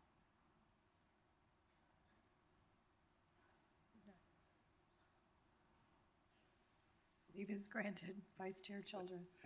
Thank you, Madam Chair. I'd like to move on FMP 4125 on the recommendation for the approval of a contract to Builders Chicago Corporation to provide preventive maintenance and services and repair for overhead doors, roll-up shutters and gate operators, dock levelers, and revolving doors as needed for the county facilities for facilities management for a period of November 1, 2025 through October 31, 2027 for a total contract amount not to exceed $214,300. We'll need a roll call, please. He came in so quietly. Member Childress. Yes. Member Covert. Member Desart. Aye. Member Eckhoff. Member Evans. Member Galassi. Member Garcia. Member Heather. Member Honig. Member Krajewski. Member LaPlante. Member Martinez. Member Ozog. Member Schwarzy. Member Tornatori. Member Yu. Aye. Member Zay. And Member Cahill. Okay, Vice Chair Childress. Thank you, Madam Chair. I'd like to move on FMR 825, the amendment to FMP 4125, issued to Builders of Chicago Corporation to provide preventive maintenance, service repairs for overhead doors, roll-up shutters, gate operators, dock levelers, and revolving doors as needed for the county facility, for facilities management, increasing the total contract amount by 2%. Leave is granted. Vice Chair Childress. Thank you, Madam Chair.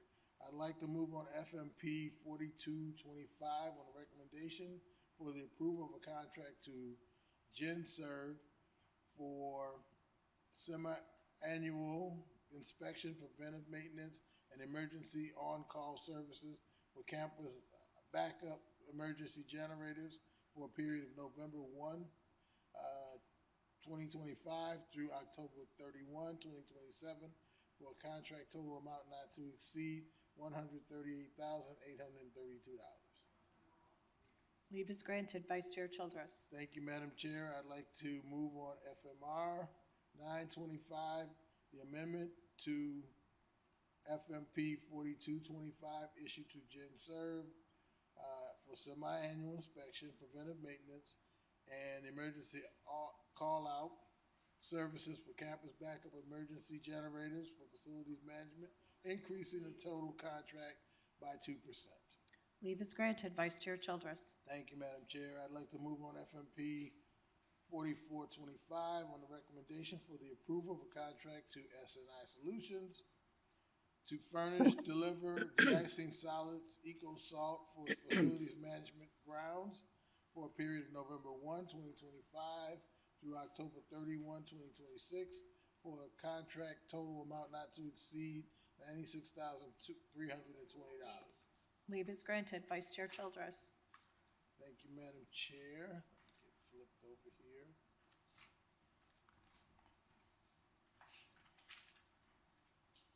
I'd like to move on FMP 4525 on the recommendation to approve contracts to Nedro Painting to provide painting of rooftop cooling tower structures at the power plant and facilities management for a period of September 24, 2025 through September 23, 2026 for a total contract amount not to exceed $53,475.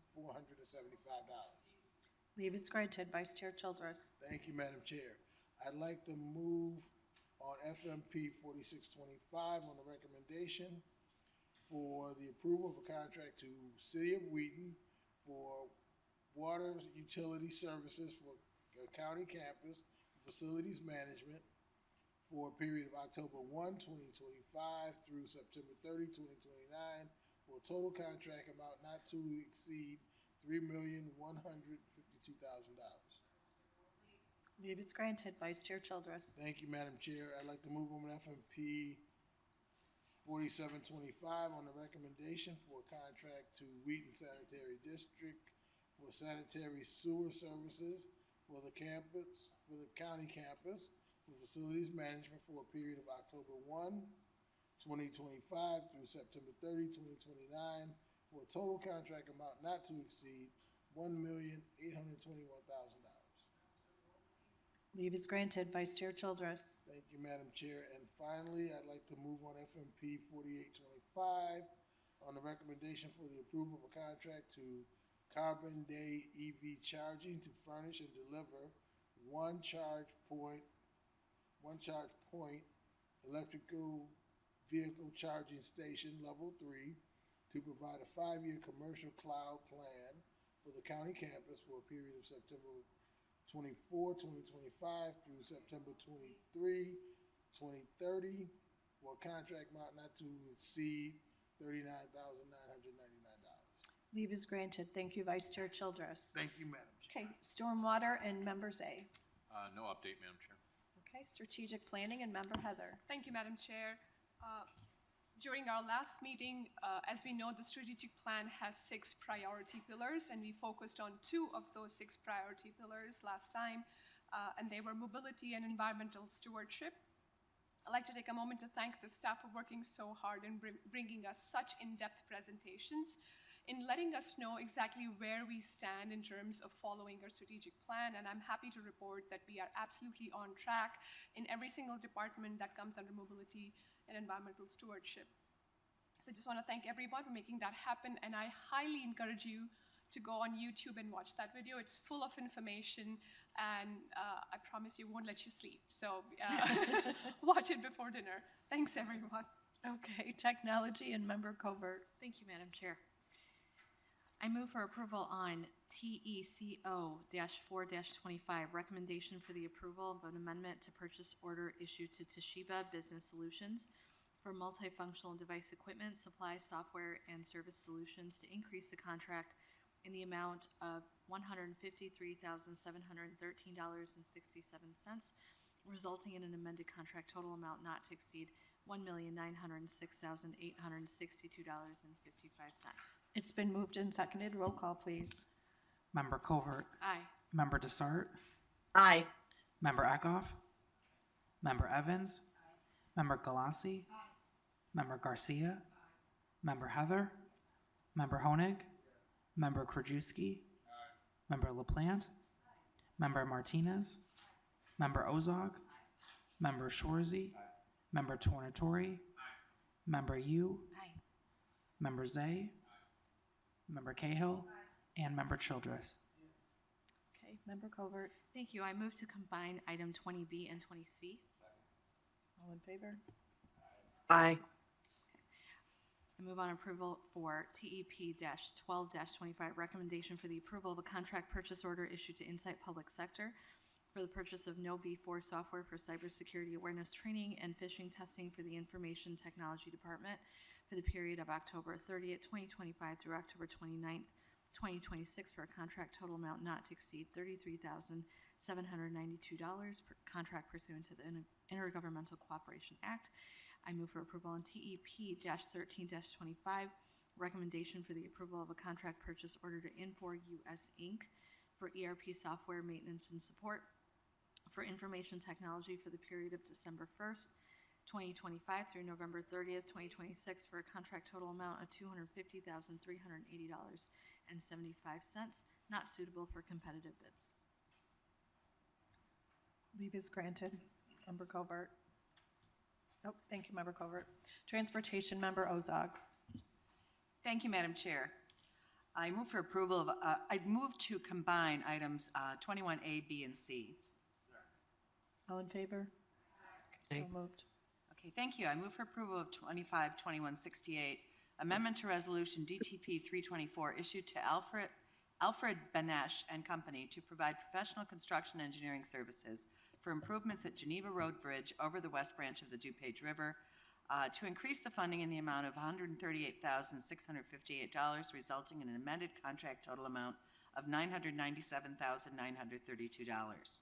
I move for approval of item 25-2171, amendment to resolution DTP 124 issued to Sabora Group for improvements along County Highway 11 Army Trail Road Bridge over the west branch DuPage River, to increase the contract in the amount of $49,885,000, resulting in an amended contract total amount to not exceed $710,208.04. I move for approval of 25-2208, amendment to DTR 39921 Mead Incorporated to decrease the remaining encumbrance and close the contract to provide 2022-2023 traffic signal streetlight maintenance for the Division of Transportation. The contract expired on November 30th, 2023. It's been moved and seconded. Roll call, please. Member Member Ozog. Yes. Member Schwarzy. Member Tornatori. Member Yu. Aye. Member Zay. Member Cahill. Member Childress. Member Covert. Member Desart. Aye. Member Eckhoff. Member Evans. Member Galassi. Member Garcia. Member Heather. Member Honig. Member Krajewski. Member LaPlante. And Member Martinez. Okay, Member Ozog. Thank you. I move for approval of DTR 3025, awarding resolution to Mead Incorporated for the 2026-2027 traffic signal and streetlight maintenance at various locations within DuPage County for the an estimated county cost of $7,718,158.36 per lowest responsible bid. Move for approval of DTR 3125, awarding resolution to Schroeder Asphalt Services for the Downers Grove Township 2025 Road Maintenance Program for an estimated township cost of $1,143,018.72 per lowest responsible bid. Okay, leave is granted. Member Ozog. Thank you. I move for approval of DTR 3225, resolution to support and participate in the Dial-A-Ride study for DuPage County conducted by the RTA through the Community Planning Grant Program, county cost not to exceed $150,000. Leave is granted. Member Ozog. Thank you. I move for approval of DTP 4525, recommendation for the approval of a contract to State Testing LLC for professional materials testing and engineering services for the Division of Transportation, $180,000, stormwater management, $20,000, for a contract total not to exceed $200,000, professional services vetted through a qualification-based selection process. Leave is granted. Member Ozog. Thank you. I move for approval of DTP 4625, recommendation for the approval of a contract purchase order to Nicor Gas to provide natural gas distribution services as needed for the Division of Transportation for the period of October 1st, 2025 through September 30th, 2029, for a contract total not to exceed $130,000. Leave is granted. Thank you, Member Ozog. Thank you. Okay, we're going to move on to old business. Okay. Member Honig. Thank you, Chair. First, I wanted to start off by saying thank you for your thorough and really concise budget presentation in regards to food insecurity, affordable housing, and the capital improvement projects and stormwater that are much needed in this county. The investment in the budget you put forth, a balanced budget at that, will be transformative for this county. So thank you for the work that you did and all staff putting together that budget and all the other county-wides. I also want to say thank you to everyone who came today to speak out and to comment on what's been going on here in DuPage. It's courageous. It makes a difference when you make your voices heard like this, because this is something that is affecting everyone, like you all have said in all of your individual comments. And like I said last week at JPS, what is happening is horrifying, it's traumatizing, and it's horrific for everyone, including our immigrant brothers and sisters here in DuPage County. And no one should be afraid to go to work. No one should be afraid to take their children to school. And no one should be afraid just to be living in their homes in fear that if they walk out that they will be kidnapped. And that's a really sad reality to have to say out loud. And it's horrible that we've come to this.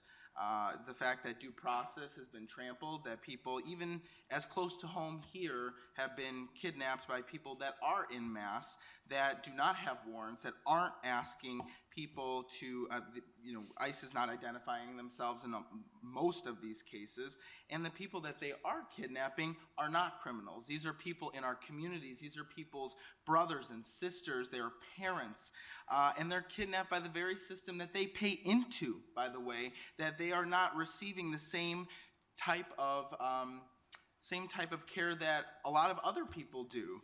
And as we saw, and I know a public comment mentioned the September 8th ruling, now the courts have deemed that we can now, ICE can use prejudice based on accent, based on skin color, and that is a very simple thing to understand where, this is, it is so frustrating to operate in a space where this is happening so close to home, and we need to keep on speaking up. We need to keep on making sure that, you know, our immigrants, brothers and sisters here are supported by all of us, and that we can use our platforms to elevate the voices that are being drowned out because they are so scared to even come out of their homes. And mind you, a lot of people that don't want to come out of these homes need food, and they can't even go to a food pantry. They have, you know, whether it's rental assistance or some sort of community service that they're being provided, they can't even come out of their homes for basic needs that we should be guaranteeing them under our Constitution. And again, I think that this kind of goes to the point of I think it's repetitive over and over and over since the start of this year.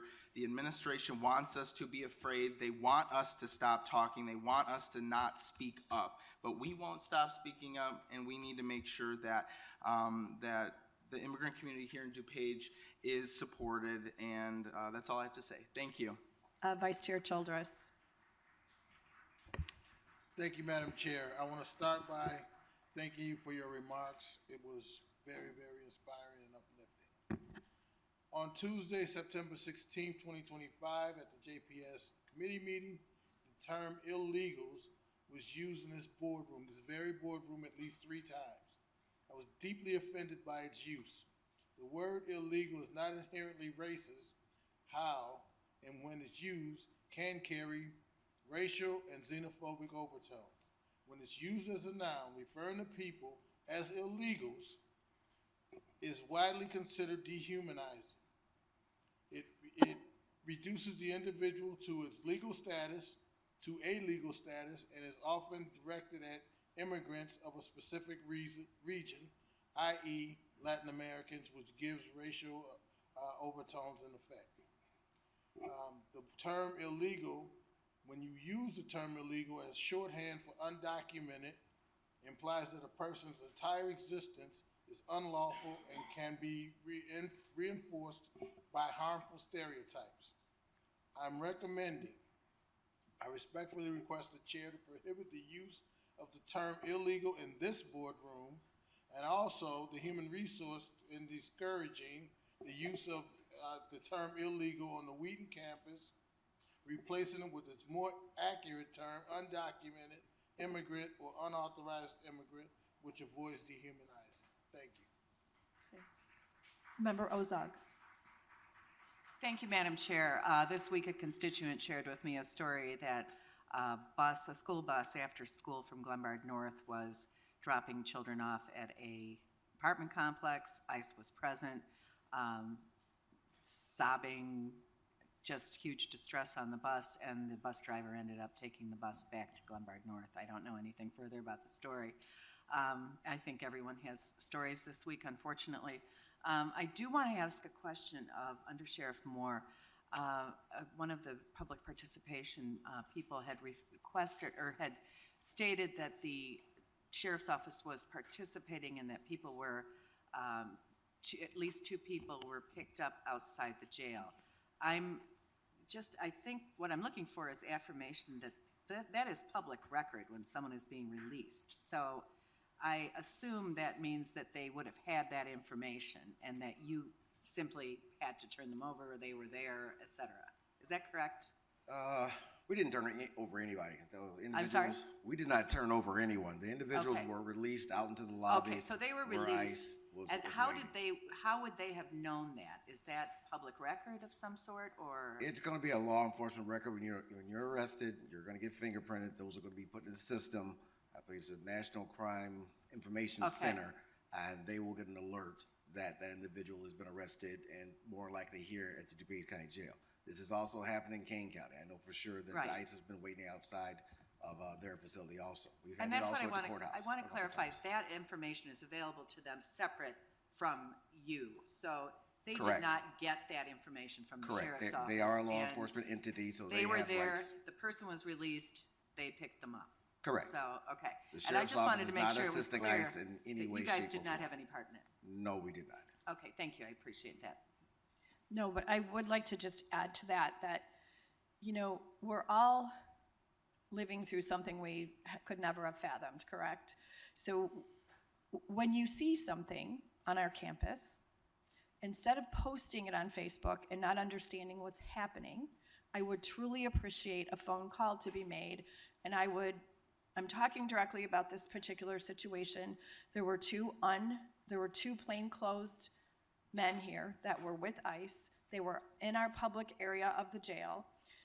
When we heard about it, we checked. They checked their identification. They were from ICE. They had a warrant. When the man was let out, they peaceably took him, and that was what happened. But sadly, someone posted on Facebook the picture, and I think created some chaos and fear in people that didn't have to happen had a phone call been made. So please, I'm imploring people, please don't put out information if you're not sure. If I don't have the answer, I will get you the answer. You have my word on that. Thank you, and that's what I wanted to clarify. Member Schwarzy. Thank you, Madam Chair. Again, I'm going to reiterate what some of the other members have said. Thank you to all the people out there who spoke this morning. You know, I hear you, we hear you. I want to say thank you to your comments, under your chair comments this morning about this ICE situation. Chair, your leadership and dedication to taking care of our community is loud and clear. And there was some chit chat out there today about, out in the public about forming an ad hoc committee. If there's someone on this board that wants to take the leadership on that, I'd be proud to be on that committee. Thank you. Okay, Member Yu.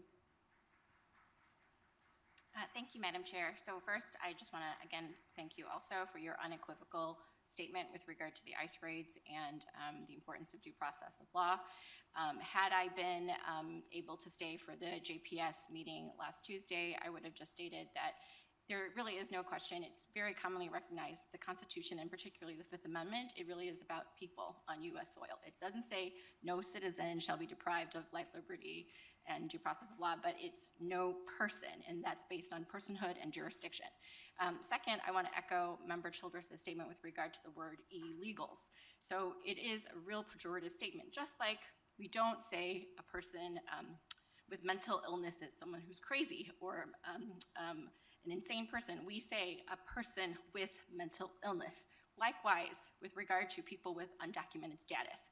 Every legal aid attorney, I'm a legal aid attorney, and other immigration attorneys that I personally know, we use the legal term of undocumented status, a person with no status, an undocumented immigrant. So I just really would hope that and encourage the members of the county board would use those legal terms as opposed to illegals. And lastly, I just want to mention that when we went to the National Association of Counties organization, the NACO conference, I think a year or two ago, we actually had an immigration session, and they actually provided us a flow chart of the immigration process for any person coming into the United States or wanting to become a citizen.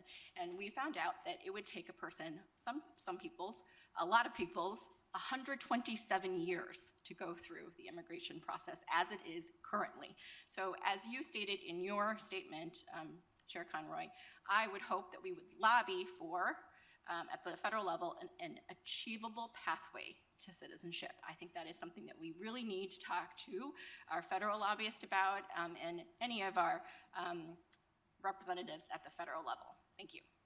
Member Covert. Thank you, Madam Chair. I just wanted to thank you for your budget presentation. I am really happy and I'm excited to support it, especially with the food insecurity. It's going to be a huge problem. And thank you for setting aside money for that and funding that fully, and for the housing as well. That's very important. So thank you for your budget presentation. I wholeheartedly support it. And then regarding the ICE raids, they are horrific and very damaging to so many communities. Hispanic and Latino communities are being deeply affected, but there are also communities outside of that. There are Koreans that are being arrested. There are Indians. There are Pakistanis. There's so many different Czechoslovakians being, deported, and so many people being affected by this. And I just want to remind everybody, I was on the phone last night actually talking to somebody because they thought we do immigration law. I do not do immigration law, but we do have wonderful attorneys that can. This is not a plug for my business, but I just want to remind everybody that we were handed out these green cards, and I don't know if you guys still have them, but they're very important to keep. And I'm talking to the county board members here and also to the public. If you have this, this is the Illinois Coalition for Immigrant and Refugee Rights card, ICIRR. There's a number right here that you can call, that people can call, and they do have English, Spanish, and Polish translation. So that's all I wanted to say. Member Martinez. Thank you so much. Thank you so much, Madam Chair. Your words were very strong. I appreciate your words so much. You have no idea. Along with that, everyone who spoke last Tuesday and voiced all of your thoughts, they were all very well received. As a result of last Tuesday, I feel very honored and proud of everyone who came here today. Every single person who took the time out of their day to express what they are living through and their thoughts on next steps. Overall, last Tuesday, I spoke saying we don't know what the next step is, and I'm looking for clarity. But it is so clear, so loud and clear that the message is that we want unity. And we want every power, every source that we have available to be able to help and take care of our people, like you said, Madam Chair. So I welcome every single piece of suggestions that were made, the ideas that came forward, because as Lisette mentioned and other people mentioned, we currently have residents patrolling streets. We have organizations that are pulling out of their own resources, their own funds, to help support a community. And I think as a county, we can step up to alleviate some of that support that is greatly needed. I have personally patrolled streets at 6 a.m. Because I truly feel deeply saddened by what has happened, and I feel the strong need to take action.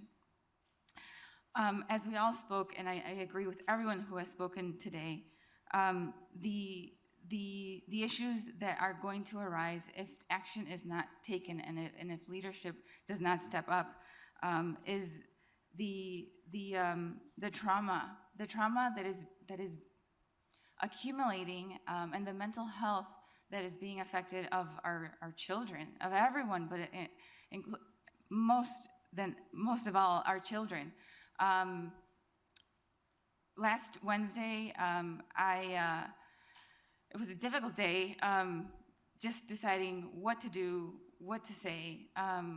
Outside of that, I had an emergency at work. I called my son to let him know something was happening, and he needed to stay in my parents' care. And he immediately was very anxious and tearful. I didn't understand why. He would not tell me why. It wasn't until I got home later that night that he told me he was afraid of ice. And we all know that he has that is not what he should be fearing, but he did. And it was traumatizing for me to know that he is exposed to this. All of our children are exposed to this, and they cannot understand, and it will affect our children's future.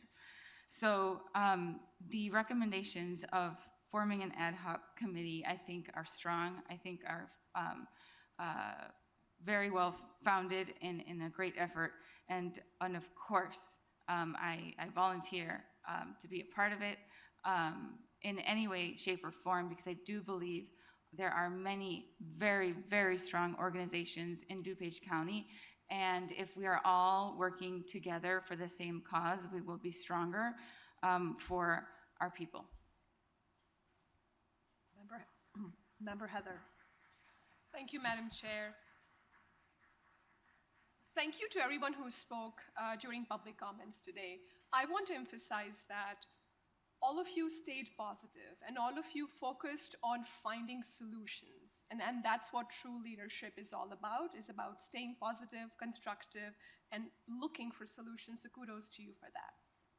Madam Chair, your remarks were so courageous and so strong. So thank you for your leadership and thank you for your courage in times of such fear and uncertainty. I want to share a little bit of data from ICE that shows that in Illinois alone, from January 2025 to July 2025, there have been 1,470 apprehensions. Last year, 2024, in all of the full year of 2024, there were 1,462 apprehensions. So if you look at half of the year this year, we are already surpassed that number. And if you follow that trend, we are looking at least 2,500 apprehensions in Illinois alone in 2025. These people are overwhelmingly of Latinx background, mostly from Central and South America. In Naperville last week, these people were fixing someone's roof and they were chased down the street. This person is left with a hole in their roof. And it was cloudy today, and I was wondering, what if it rains today? What happens to their house? It is affecting the quality of life of the people. It is affecting people's livelihood. And it is also affecting all of us in that we feel fear. We feel uncertainty. When my 13-year-old comes home and says, "Mom, do you know Supreme Court allows now for us to be racially profiled?" Think about that as a mother, for a 13-year-old to come home from school and say, "Mom, I can be racially profiled for being who I am. I haven't done anything wrong." It's a heartbreaking sentiment for a mother and for anyone. So I feel for all of you for showing up, for taking the time, for showing the courage, and I applaud all my county board members, for being so supportive and standing up for what's right. Thank you so much. Member Garcia.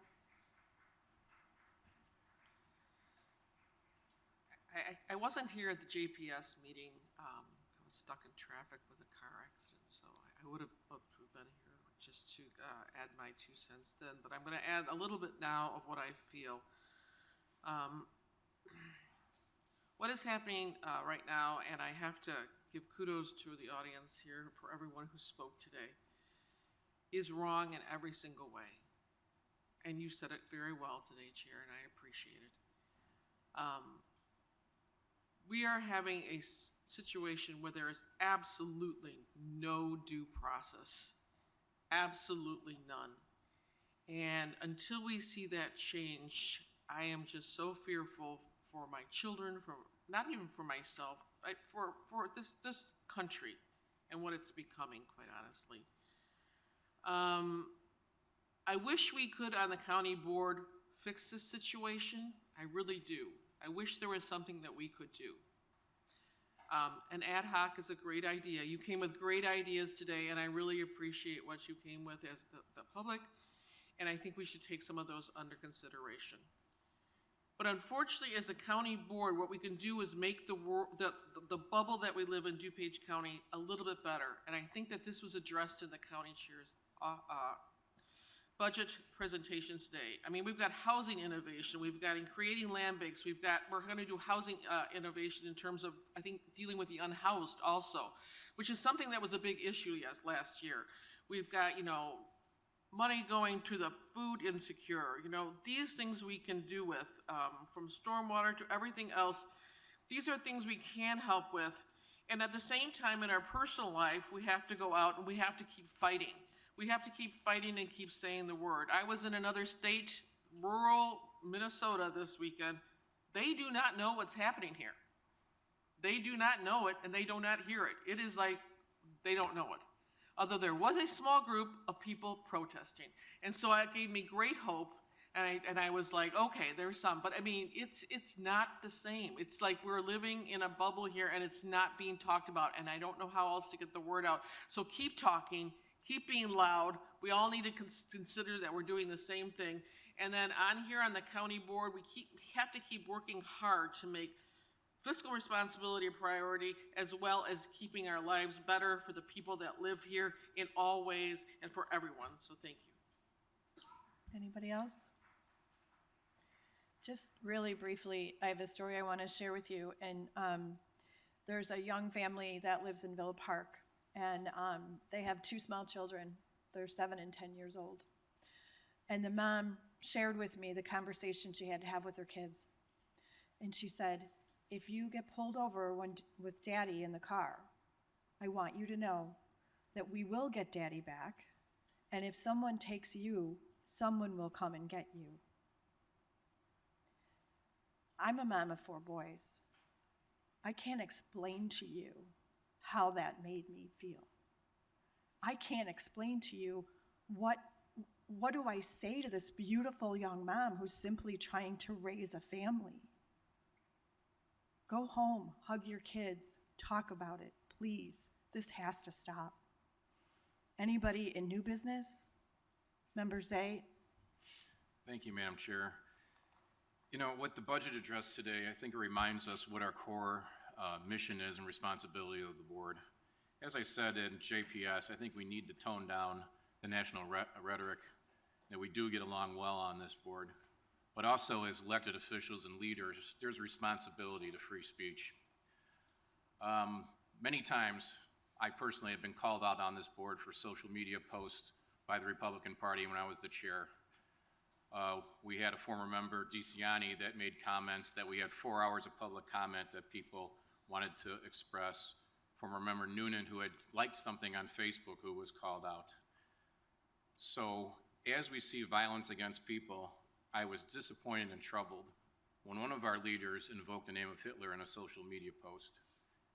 And I'm sure that was intent to go after national Republican leaders, but people don't know the difference. And when somebody does that, that hits the 6 Republican board members in this room. And I can tell you, after my 26 years, this is the first time I am concerned about my safety. It is very interesting when I'd have a conversation with my 2 sons and my wife last night to tell them, you know what, let's not answer the front door anymore. Just let it ring. I mean, right or wrong, whatever you think, when you have a 31-year-old activist gunned down because of his speech and because of what he believed, that's not right. And we can't do that. We have responsibilities as leaders. And again, disappointed and troubled by comments like that. So I'm hoping as we go into the election season that we tone it down, that we remember that we're working together. What we do as leaders makes a difference, because there are people out there who don't know the difference between when you say something about a national leader calling somebody out and a local leader. They think it's one and the same. So again, I just caution everybody, hopefully we can, work together and tone this rhetoric down and do the best for DuPage County that we can, and that we take care of our people, and that we be responsible when we do social media posts. Thank you. Member Galassi?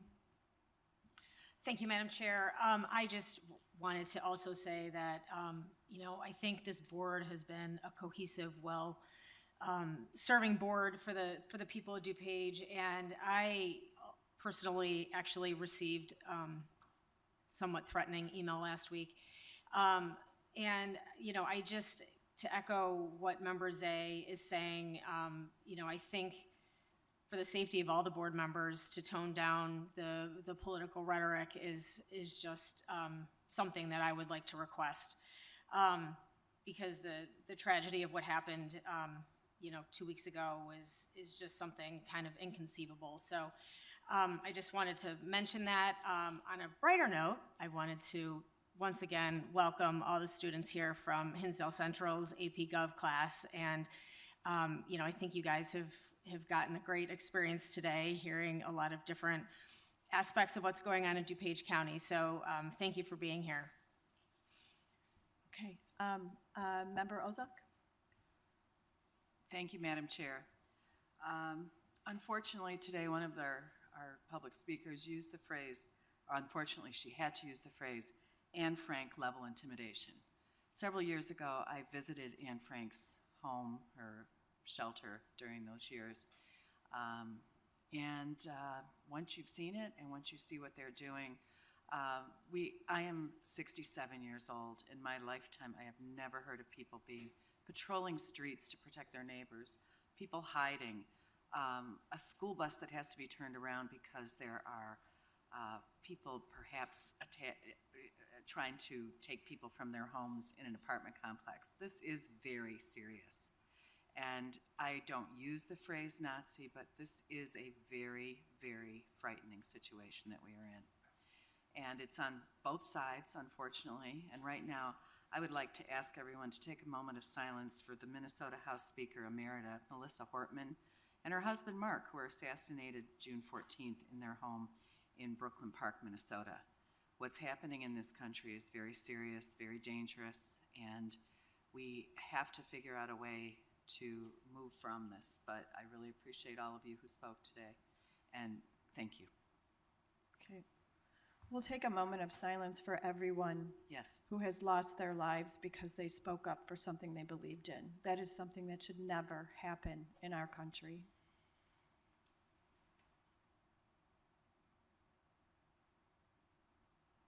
Okay. Anybody else? Member Swarzy.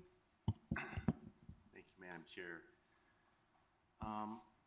So this discussion that we were having under new business, I think it is important.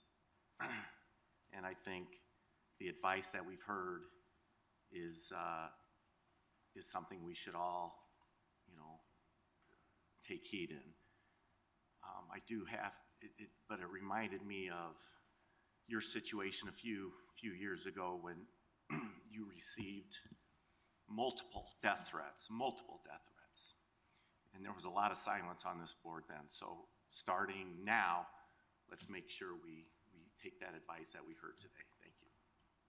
Thank you, Member Schwarzy. And I would just ask all of us, including Member Zay, while, yes, I was the one who put that post on there, I would ask us all to please reflect on what that said, give it some thought, and I would not like to share with you the names that I was called by folks for that post, but the C word was very prevalent, and my life again was threatened. So please, this board is a beacon of hope for our entire country. I truly believe that, every single one of you. You can't tell a Democrat from a Republican in this room very often.